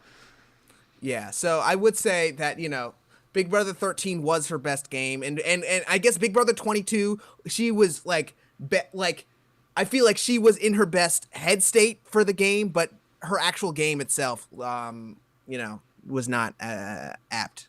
Yeah. And, for one last time, shouldn't have turned on Janelle. All right. Yeah. Well, actually, Taryn, did you listen to her exit interview with Rob? What did she say? She said that she wanted to work with Janelle, but Janelle was saying her name first. And then Rob at the end said that he has to check with you about that. So I would love to hear your thoughts. Yeah, I was actually curious about that because I have a feeling I know what the answer is going to be. Well, here's the deal. On the feeds, that is 100% not true. I do not know what went down in the pregame. I remember that when the game started, Dominic tweeted something along the lines of like, hey guys, the game did not start yesterday. It started a while ago. So there's a chance that she's talking about something that happened in the pregame. We still don't know what might have happened in the pregame, but as far as the live feeds go, if she's trying to claim that Janelle said her name first in the house, that is for sure a lie. She went after Janelle hard, and Janelle was always very positive about Danny. Even after she had a reason to go after Danny, she didn't go after Danny because she trusted their pregame deal so much. And it was the first conversation on the feeds. I remember night one, I turned on the feeds, and the first thing we saw was Danny and Nicole talking. Danny saying that in that photo room, saying that Janelle needed to go. But yeah. So I think I said on an update or something that like I expected her to pretend that she was justified. So yeah. Anyway, above Danny, we have Davon in the upper tier. Just barely holding on in the upper tier. Literally, hundredths of points away from dropping into the low tier. But that is where Davon stands as of right now. That is another drop from last week. It seems like a lot of the evicted players are actually dropping. It's not just Nicole Anthony, it seems. So here we go. Davon clinging to life in the upper tier here. Yeah, this is just, I feel like it's super unfortunate just because, like, in the beginning of the game, especially, like, in the first, like, 3 weeks or so, I thought Davon was in such a great position, and I thought, even the week before Davon went home, I thought, Dave, like, Nicole and everybody, and Danny, they want to keep her around, maybe she could even end up making it to the final 6, but once again, it did not happen. Davon did not make it as far as we all would have dreamed to. And so, it is just unfortunate. And I don't think that Davon kind of has it in her to really, I never would expect Davon to win the game. And I think now everyone's kind of realizing that. I don't think that Davon really, unfortunately, has it in her. She's a great player. I mean, she's a great character. And we all love her, but also, it's just I don't think she kind of has everything it takes that a good Big Brother player needs, I would say, unfortunately. Yeah, gameplay wise, this season I think really cemented. This is her third try and third pretty solid failure game wise. It's hard to make any kind of game case for Davon. Personality wise, character wise, I think is where she is still upper tier. She has made so many good moments for the show. I think even that took a little bit of a hit with the David situation, but she is remaining on the upper tier here for now, Maggie. Yep, I'm just going to echo everything everyone else said. I love Davon. I would like to see her on my television in lots of different capacities, but I don't think that her legacy is going to be her Big Brother chops. Mm-hmm. It's weird because Davon actually started right around the same place she is now. She started at the very top of the middle tier. And that's the preseason. And so what happened was she went up, down, up, and landed back at about where she was before. For me, I personally feel like she started much higher for me. I had her at least top tier, and now I kind of feel like I understand upper tier. I get it. I also kind of just feel like Davon is a great character, but even this season, what were the big TV moments? I feel like even her fight with Christmas was more, it was more emotional than I feel like it was actually just fantastic TV. So, I mean, we still have the jury house. We'll see what happens. We still have jury house. So maybe she can kind of, do something there. But I feel like Davon this season was just kind of unfortunately underwhelming all around. She was fun to watch, but also I just wish there was some big Davon moment. Even when she walked out of the house, I expected her to kind of do something, but again, this is a more emotional Davon, which I guess is a good thing, because it's growth, but also I feel like we just love Davon to get into fights with people and, be dramatic and be awesome. And I love Davon. I don't know. All right. Well, above Davon, Memphis Garrett, who has gone up from the middle tier into the upper tier. This is overall in the preseason, he was just at the bottom of the upper tier. He went down, and now he is back up into the upper tier, just above Devon, still toward the bottom of the upper tier, but much more firmly in it than Devon at this point. Surviving the triple, I think, was big. If Christmas stays this week, I think this is just the start. If Christmas leaves this week, I think this is his ceiling. Personally. Yeah, I mean, Memphis is like, he's good. Unfortunately, I wish that it was not true, but he's pretty good at what he's been doing. I actually think that, the reason that Memphis is succeeding, and I would consider him a good player, is because he doesn't try to be anything that he's not. He plays the way that someone who is like him, who has the demeanor like him, you would expect him to play. Like, he's not coming in trying to do anything. Like, his directness really works for him. His like jerkiness works for him. He sort of fell backwards into this committee working, but it worked. And yeah, I mean, that's the reason I think that Memphis is rising and will continue to rise if Christmas stays, is because he plays the way that he needs to play. And he doesn't do what Danny did this season, where she's trying to play this mastermind game that is not the right way for a player like her to play. Memphis plays with the hand that he's dealt, and he does it well. Yeah, I totally agree. I also I find like for me in Big Brother 10, Memphis was kind of just like milquetoast. He was just kind of Dan's loyal ally, just kind of just was, and he was just some dude that played and made it to the end and didn't get any votes. I don't know. Didn't have that many strong opinions on Memphis that season, but this season I find Memphis to actually, he kind of has like a hook for a character. You know what I mean? Like you were saying, like he's intense. He wants it one kind of way, and I feel like just with time he's kind of just aged into some like just old, just like people are just saying like he's an old grump, but it is like more of an exciting hook, and it makes me kind of, I like to even root against Memphis. Like when I look back on this season, I'm going to definitely be like, think about like Memphis's character and think about, how he made the committee, and, it started off as a joke, but then it kind of turned into like a real alliance that dominated the game. And, he's in the final 6 and he could continue to just beast it. I don't know. So I'm also like, I feel like this is a pretty good spot for Memphis. He's done a lot of just like great work this season, I guess, unfortunately, but good for him. No, he's a fun villain. He's fun. He owns it. He says, bring it on. And I'm totally rooting against him. He's definitely a villain to me, but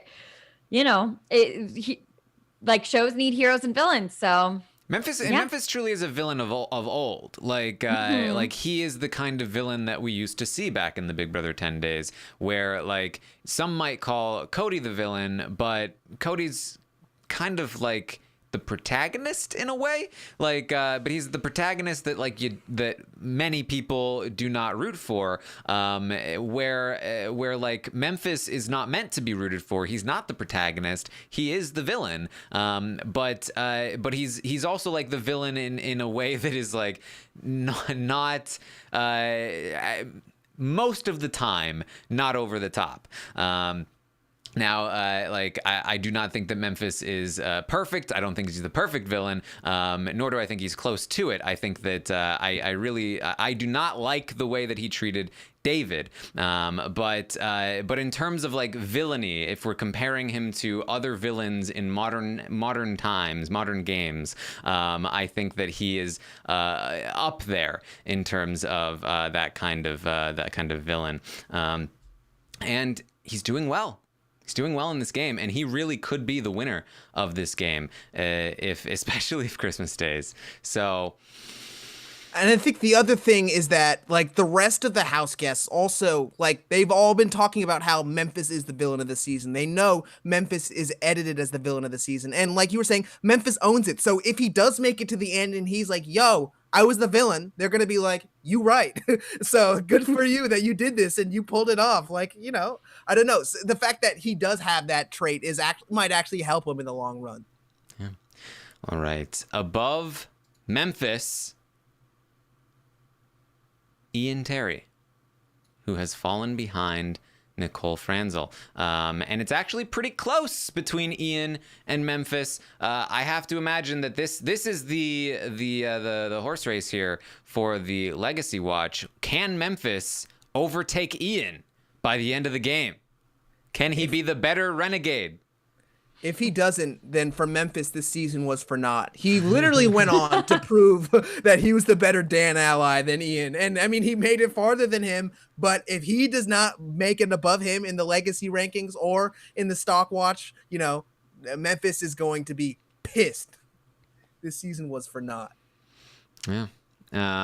It would be, if Memphis won, then both Renegade members would have a win, and also the fake Renegade member would also have there's anybody that's ever called themselves a Renegade, that they just go on the show, have an alliance of one called the Renegade, and you'll win the game. But yeah, for Ian this season, I think this is honestly a little bit even. I think this is a great spot for Ian. I don't see him being any higher than this just because, he has a great likable legacy in Big Brother 14, but I know everyone has kind of discussed that, he's likable, but Dan ran the show. We all know that. And so this season we were all just waiting for Ian to actually pull it off. Can Ian do it? Can Ian actually play the game that he hyped his Big Brother 14 game up to be? And it didn't really pan out that way. It didn't pan out the way he wanted to, but also it took like 4 nominations to get him out, which is kind of he got screwed a little bit, so I will say that this is a perfectly adequate spot for him, just because he was the first member of the jury, even though he kind of got screwed over, but that's just the way the game goes, If we're talking about Ian as a player, I think it's a bit different than Ian's legacy because, Ian won in such an underdog position, and Ian this season went out in such a classy, awesome way. And you can just tell he really loves the game, and he's just like a really, really likable guy. And so for me, I think that he's just right here in the middle of the upper tier. I wouldn't be mad if he even went higher because I'm a big Ian Terry fan. Like Julie said to him awkwardly on stage, I'm a big fan of you, Ian. I feel the same way, Julie. I think he's going to need some serious good jury content if he wants to rise from here. He actually did fall along with many of the other people that are evicted this week, not by a major amount, but by a little bit. Above Ian is Nicole here in the upper tier. It's about a mid upper tier here, even though she's toward the top in terms of the list. That she's about in the middle score wise. She did go up from last week by a decent little chunk here.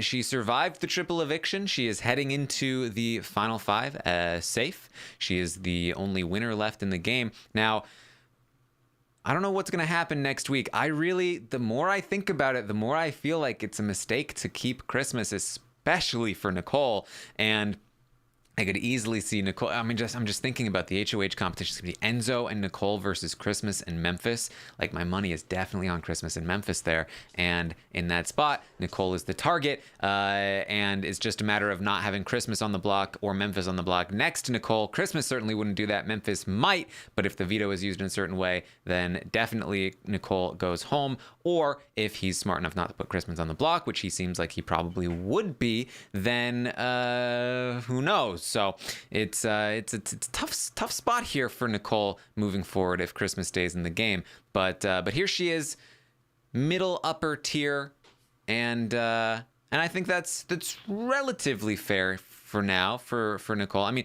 Nicole now has by far the most days in the house. She is the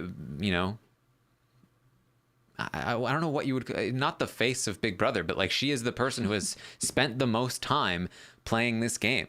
And legacy-wise, that has to mean something.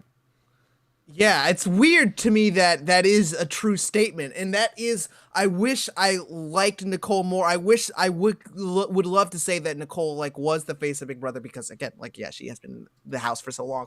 But Nicole isn't confusing, I guess, character / player for me because I feel like the reason why Nicole is still in the house right now is because everyone kind of just underestimates her Big Brother 18 game. No one really credits that much, and so they kind of feel like they don't really even factor that into the Nicole that they know. And I also kind of feel like because of that, like she is a winner who is at this point kind of just like a puppet for Cody's game. She wasn't always Cody's puppet, but Cody totally just took out all of her puppets, so now she has no choice but to just run to Cody. So now she kind of is just in this weird, I would say, not GOAT spot because she could still win, but I don't know. She's not the power player that I think people were saying she was earlier on when they were saying, you know, Nicole could win it all for sure. You know, I don't know. Nicole is a leech and also like the angel of death to everyone she works with. Like she leeches onto you, squeezes every single thing she can out of you, and then throws you away and then moves on to the next person. But also like she did it to Ian, she did it to Danny, but like she always had Cody as her number one. And this whole time she's been clinging onto him and riding him all the way through. And the problem that she's going to run into, I think, in this endgame is that Enzo is trying to do the same thing. He's also like trying to ride on Cody's back. But Enzo's relationship with Cody is more symbiotic than Nicole's. So I think that that'll be a fun, like, thing to watch them sort of fight over Cody's loyalty as we get really, really close to the end here. But also, yeah, like I think that Nicole's strategy is completely infuriating to watch as an audience member, but it's effective.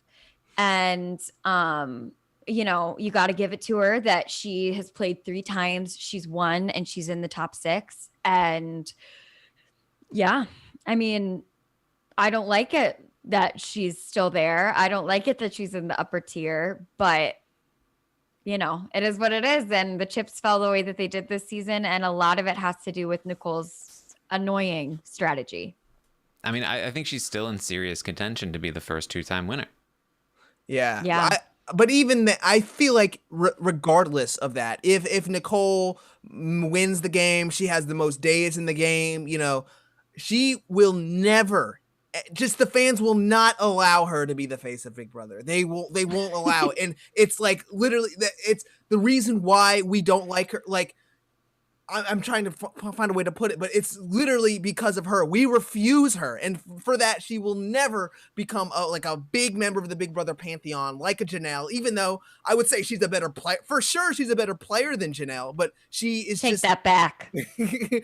She's a better Nicole Franzel is a better player than Janelle. Unfortunately, I guess for me, but we refuse it because of just how Nicole plays the game, and I feel like that's fascinating, but also it means that she's not going. I feel like this is an adequate spot for her. We'll see. She can make it higher, but yeah.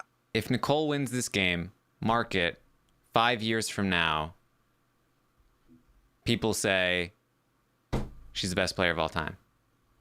People are arguing that. People are saying she's so underrated. She's so good. I can't believe people didn't appreciate Nicole. She's I don't a 2-time know. winner. I feel like I'll say, I was just going to say, I'll say I was there. You don't know the pain if you weren't there of watching it happen. And this is the thing, because I go through this all the time, where people start watching the show fresh all the time, having never watched the feeds.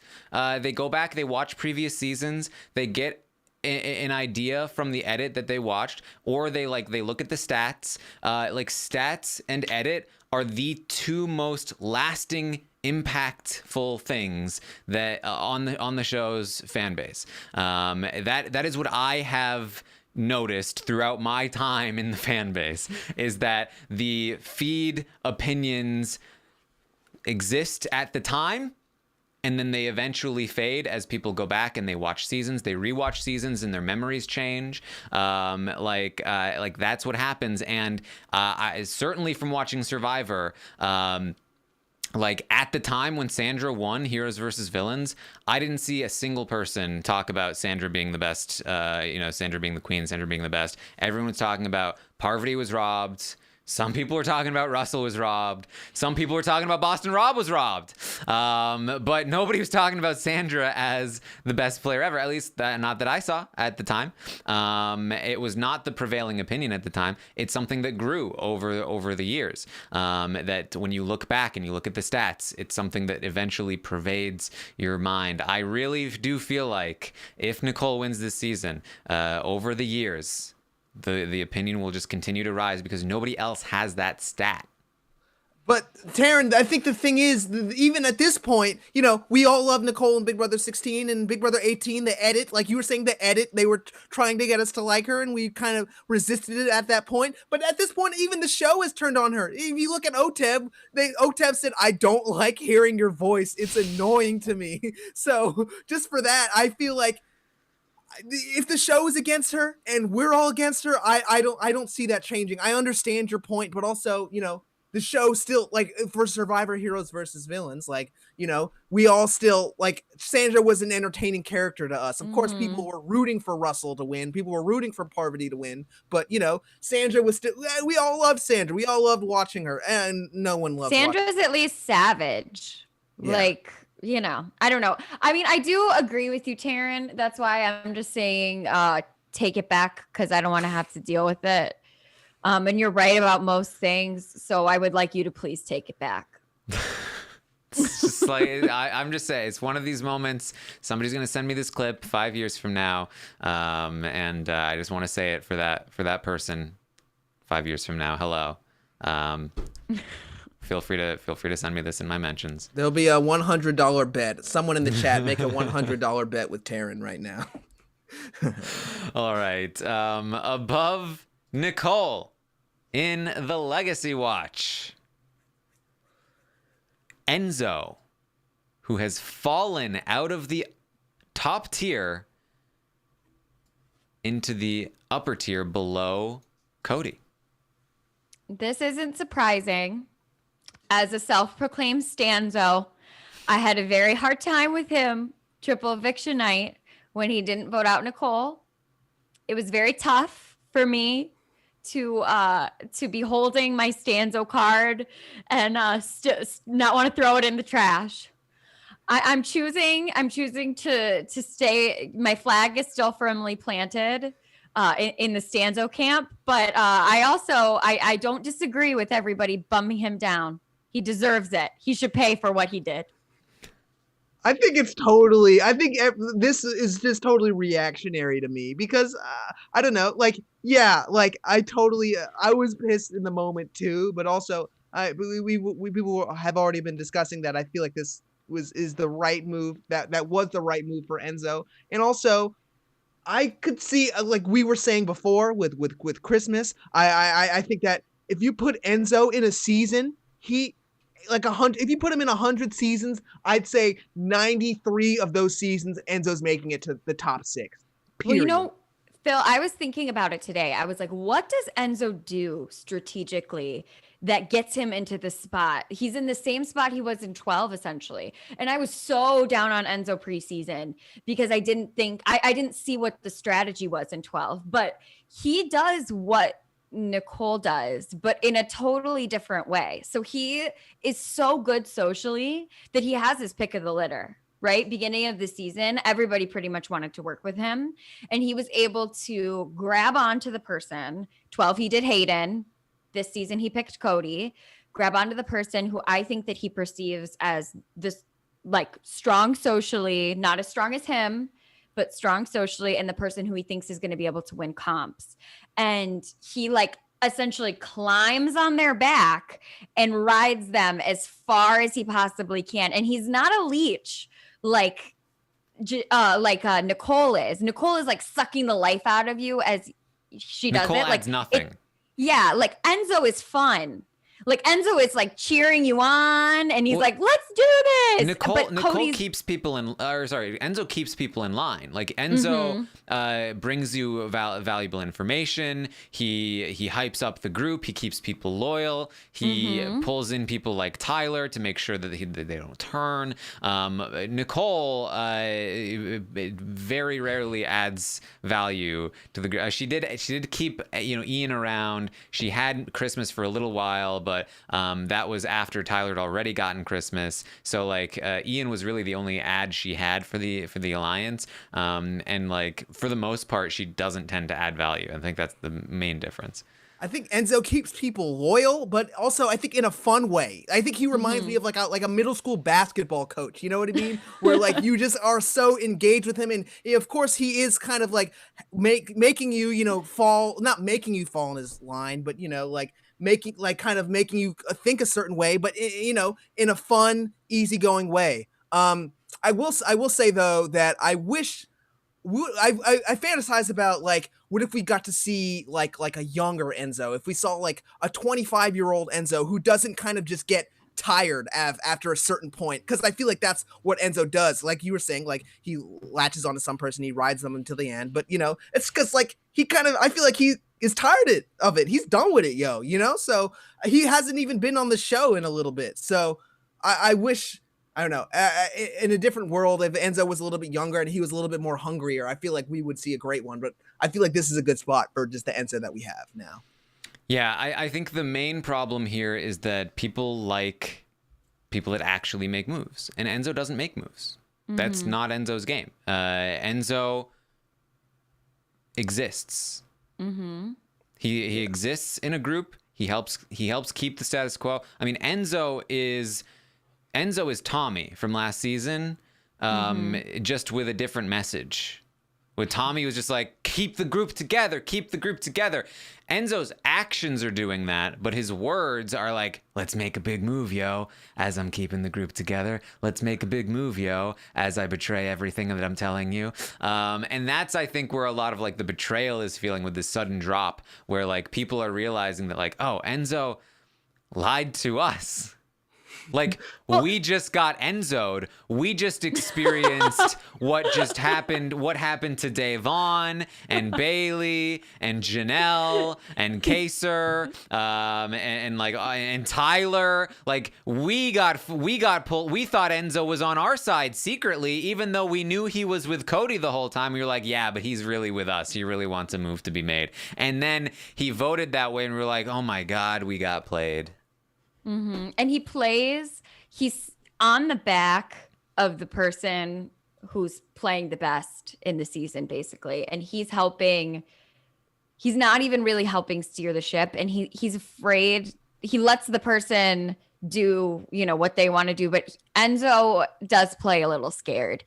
And as a Stanzo, I feel like it's within my right to admit that he plays scared, and sometimes that's really, really, really frustrating, like it was on the triple eviction. And he likes people to do the dirty moves for him so that he doesn't have to. And yeah, I think Enzo has brought so much to the season, which is hilarious because preseason I was like, why is he here? And I feel like is one of the only fun characters we've had all season. And I do think that by the end of the season, he'll probably have moved back up a little bit, because making it like such a deep run of it, both of his times that he was on in such a similar way, is like that really says something about his ability. For me, I think it makes perfect sense why Enzo is the type of person to, hype it up. Yo, let's make a move. Yo, let's do something, because like people have been saying, he wants, them to make the move, not him. But the confusing part about it to me is that, why is he saying it in the DR? I feel like that's why he got bumped down, because he was in the DR like, yo, it's time to make a move. I'm not doing this no more. I'm sick of this, yo. But like, Well, and then if you go back on that and you go in the DR and say, I vote to evict David, how does that, that is why he dropped. I think that is why he dropped, because not because he's hyping other people up, but because he's hyping us up. My honest opinion, my honest theory on Enzo is that he believes it when he says he wants to make a move. Like, the Enzo really is just like pointing his weapon in all directions at all times, like ready to go at any point. But he waits on directions from Cody. Like, it's that I personally think that's it. Like, when he made a move against Matt, it's because Hayden did it, right? Like, Hayden pointed him in that direction and said, let's go. And I think all season long he's been waiting for the okay. And that's like week 1, he was like, we could backdoor Tyler, yeah. Cody's like, no. When Tyler was on the block next to Ian, he was like, we could get rid of Tyler, yo. And Cody's like, no. She was, I want to get rid of Nicole, yo. And Cody's like, no. And now he's like, all right, let's get rid of Christmas, yo. We're making the moves. And now Cody's going to be like, actually, we're going to go with Tyler. All right, yo, that's it. We're going to go with Tyler. We're making the big moves. You know what I mean? Like, I feel like that's Enzo. I feel like he's ready to go, but he doesn't actively play the game. He waits for the person who's running the game to make the active moves. So he's ready to do anything. He'll literally turn on his best friend as long as it's not Cody. He'll turn on anybody at Cody's word, and that's why he's willing to make so many big moves, but doesn't actually do them.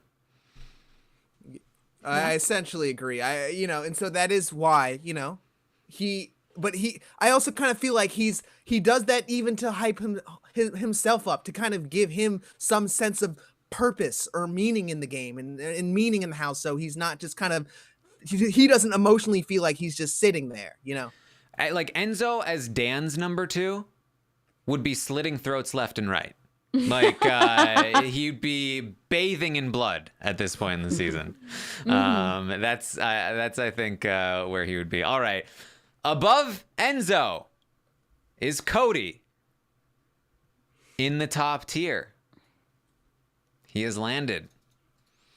It's taken a while for Cody, but he has finally made it into the top tier. Now, it is just by a hair, but he is there. And if the game continues to play out the way it seems to be playing out, I think he will at least finish here. There's definitely a conversation to be had at where he will end up overall, but here he is in the top tier. He has run this season from the start to the final 6 to this point. He is now, as I said, closing in on some comp records. He is going to have some. He is going to tie for the best average placements if he makes it to the final 2 and wins the game. He's basically at the top of a lot of records, a lot of lists, a lot of accomplishments. And both seasons he played, he pretty much helped run the game or ran the game. There are a lot of things I'm sure that people can and will say against him to discredit what has happened and all of the things that I just said. But as I mentioned before with Nicole, at the end of the day, when you have these things, it's hard to really make a huge case against them, especially legacy wise. Look, he's the guy. He ran an all-star season. Yeah, Cody is really good. He's really good, and he deserves the top tier placement, and he's so boring on my TV. I just wish he was more exciting. Give me something, Cody. Give me anything. It's just, it's he deserves the top tier placement, but I'm going to say it begrudgingly because I want him to make me laugh or yell or be angry or something. And I just feel nothing towards Cody. It's complete apathy, which is ridiculous because he's been running an all-star season and I'm still so apathetic towards him. It's kind of a skill within itself. Yeah, it is really, it sucks that this season, Cody and Nicole, have kind of just been the spearheads of the game, especially especially Cody, but the fan base just can't really get behind them because they're not as great of TV. But I think that people on the internet love to criticize the fact that Cody got a good draw. People love to say that, Cody, he got the best cast list, Paul's not there, Dan's not there, whatever. You can say whoever, he got a great cast, he got Nicole, but there's like, you can have a great cast set up for you and you can still totally tank your game. And it's still hard to play Big Brother as successfully as Cody did. Sure, it's a little easier. Sure, you can still criticize, Derek for having an easy cast. You can criticize anyone for having an easy cast. You know what? Cody still did it. And if Cody pulls this off, this is going to be, I think, like maybe even a top 5 Big Brother win. I mean, criticize me if you want, chat. It's true. I feel like what else do you want him to do? Like, he, from week 1, everything that he wanted besides like Janelle going home week 1 exactly happened. And I mean, maybe I'm calling it too early. Maybe he'll go out in week and final 4 and that's it. But if Cody pulls this off, like, he has to be top tier. He has to even be above Kaser to me. But that's because but Cody's boring. I don't know. No, you're right. You're right, Phil. That's the thing. Like, you're completely correct. And I'm just going to sit here and nod because, yeah, I wish he was like something. I wish I could like describe Cody with a few adjectives. I like can't even think of like words to describe him. Like, how would you, like, what would you say if someone didn't know Cody, like, other than like Jersey, handsome, like what do you say about him? I just wish that someone who's playing such a good game, like, I could get excited about him. I don't know. He's totally casted in that just like hunky guy archetype. I think that's why they wanted him. And, he ended up playing with Derek, who's a great player. But also just people like Cody. Cody's a likable guy, And I just think that, like, even on the feeds, like, I don't know. I think I could get used to just like talking. I feel like Cody could talk to practically anyone. And, they'd come away saying, he looks like a D-bag, but he's actually not so bad. He's okay. Which works nice for him. That works for him. Exactly. Nice. Mm-hmm. So I, if it works for you, it works for you, got to find your angle. Yeah. All right. Above Cody is Tyler. But not by that much. Not by that much. Just a few points away now. Tyler, no movement from last week. He survived the triple eviction, but I'm not sure he's going to survive this week. So next week might be the final indicator for Tyler as to where he ends up. Maintaining the top tier, but he is toward the bottom end of it at this point. I'm starting to feel like, we started the season. Can Tyler end up in the Pantheon? It would be pretty easy for him to, if he makes it far enough. He could easily land in the Pantheon. Now I feel like my question is, will he maintain top tier? Yeah, I mean, I think that is just the big question. And I feel like he will because, he has come into the game with such a big target, and the fact that he's in the final 6 is still, it's extremely impressive. I did not see that coming. I thought Tyler was gonna, unfortunately flame out this season, but he has a lot of it has not been attributed to him, but it's still impressive that he's even there. You know what I mean? It sucks about what happened in week 5, and I think that totally tarnished his reputation for good, but it's still impressive that he's there for me. Yeah, I mean, if I was an all-star on this season and I walked in and I saw Tyler, I would have wanted him out week 1. It would have been no ifs, ands, or buts. And I'm a huge fan of him. And that's why I would have been like, absolutely not. He has to go now because what he can do is insane.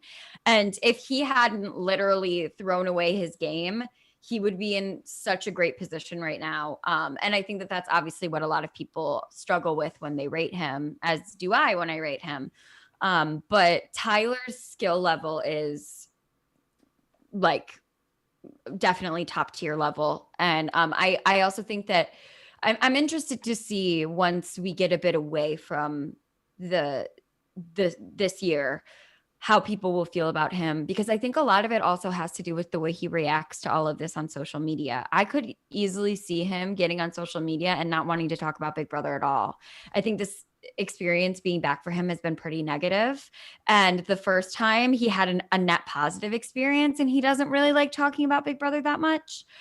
So I could really see him just wanting to disappear from the community completely, which I definitely think will hurt his legacy, because as a fan of his, when he didn't want to do a bunch of interviews postseason on 20, like that really like hurt his legacy for me. Like there was a lot of things that he did postseason on 20 that made me, not like sort of rethink the way that I saw Tyler on the show. And I think that depending on what he does, and he's absolutely entitled to do whatever he wants once he leaves the show, he owes us nothing.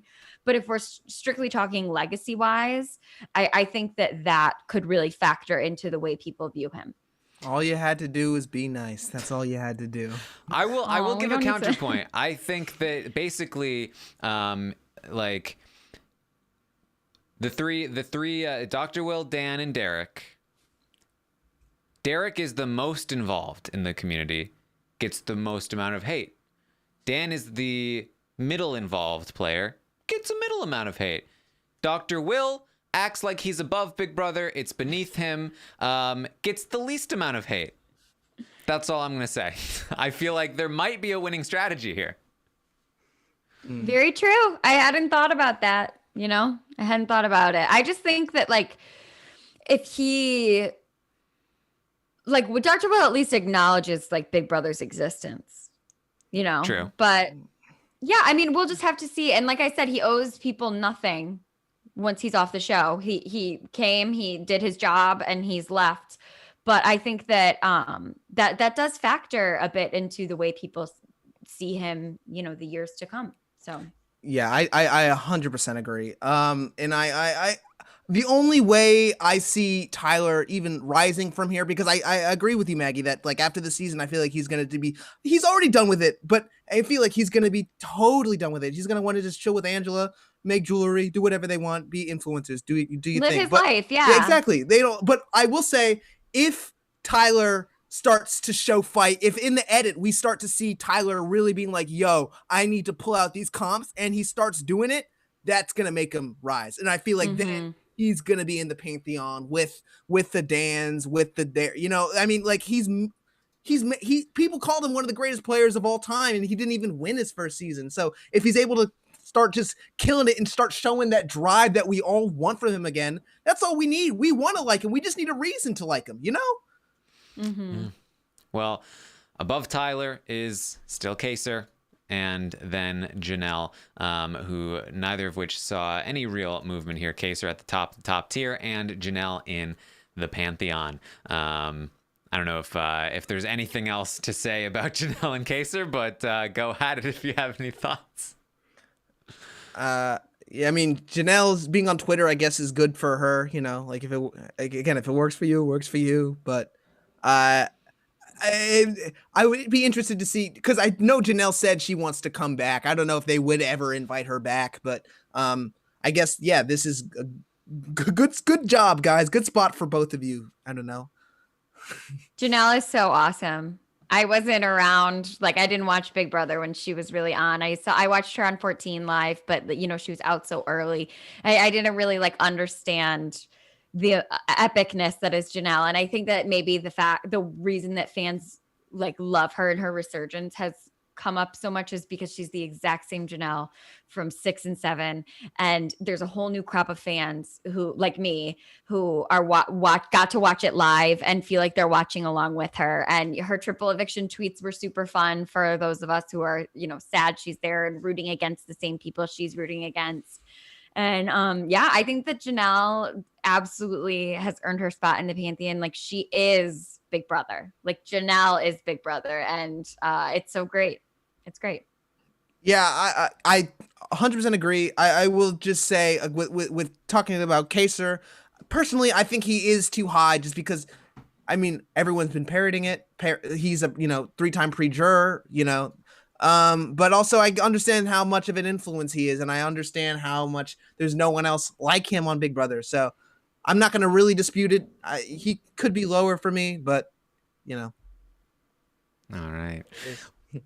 Well, there we have it. That is the Legacy Watch for the week. It seems like people continuing to be pushed up in the legs, starting to scrunch upwards, where before it was very symmetrical. A lot of people coming up. I wonder how that will continue as the season moves on. But that's what we have. Nothing seems to have changed so far. It seems like Tyler is still the pick at this point, that Tyler might actually go home on Thursday. I do expect that there's still, just like there were obstacles in the way of Christmas leaving by the end of the week, I do think there are still some obstacles in the way of Tyler leaving at the end of the week. So I do not expect this to be fully locked, but it's definitely not looking good for Tyler. Any final thoughts, Phil? My final thoughts are I'm actually excited to watch the episode on Monday. This is the first time I've been excited to actually watch an episode besides the triple eviction since I think the premiere. So, this is great. I mean, we're getting some good strategy again. This is awesome. I'm excited to be here. This is awesome. Good. Yay. All right, Maggie, any final thoughts? No, it was just super fun to get to talk to everyone and, give all my thoughts, all in good fun. Obviously, these people put themselves on national television for our entertainment. So, but it's been so great to be here and talk with everybody. All right. Well, thank you two for coming on with me. Thank you to the audience for hanging out and watching or listening to the podcast tonight. I will, of course, be back tomorrow morning at 11 a.m. Eastern to update you on everything that happens today on the Big Brother 22 live feeds. And not tomorrow night, Monday night, we will be live to recap the Monday night HOH and nomination episode of Big Brother 22, where we will probably find out more about what happened in the triple eviction and get Enzo's excuse as to why he didn't make the big move, yo. And then, of course, Tuesday night, we will have the Stock Watch Roundtable. We'll rate the players and have fun with that, and go over the 3 evicted players and see where they might cast their jury vote, as there's only 6 people left in the game at this point. So that's what we have for you. You can find me on Twitter at ArmstrongTaryn. If you want to fill out one of these surveys, you can always find them there. You can also find me on Twitch, twitch.tv/Taryn Armstrong. Phil, where can people find you? You can find me on Twitter at twitter.com/ listen up Philip, and you can also follow me on Letterboxd, where I'm always writing reviews for movies at letterboxd.com/pntjr. What's the best movie you've seen recently? I just rewatched Back to the Future. Actually, I haven't seen that movie since I was a kid, and it's unbelievably good. The structure. I don't want to get into it, but I don't know. Everyone knows it's a great movie, but I don't know. It's a good movie. Incredible. Yeah. I loved that movie. Loved it. Michael J. Fox was like the first crush I had. Yeah. Still looking good. All right, Maggie, where can people find you? I'm on Twitter at _MLMorgan and on Instagram at MLMorgan_. All right. Thank you guys so much for joining us tonight, and we'll see you next time.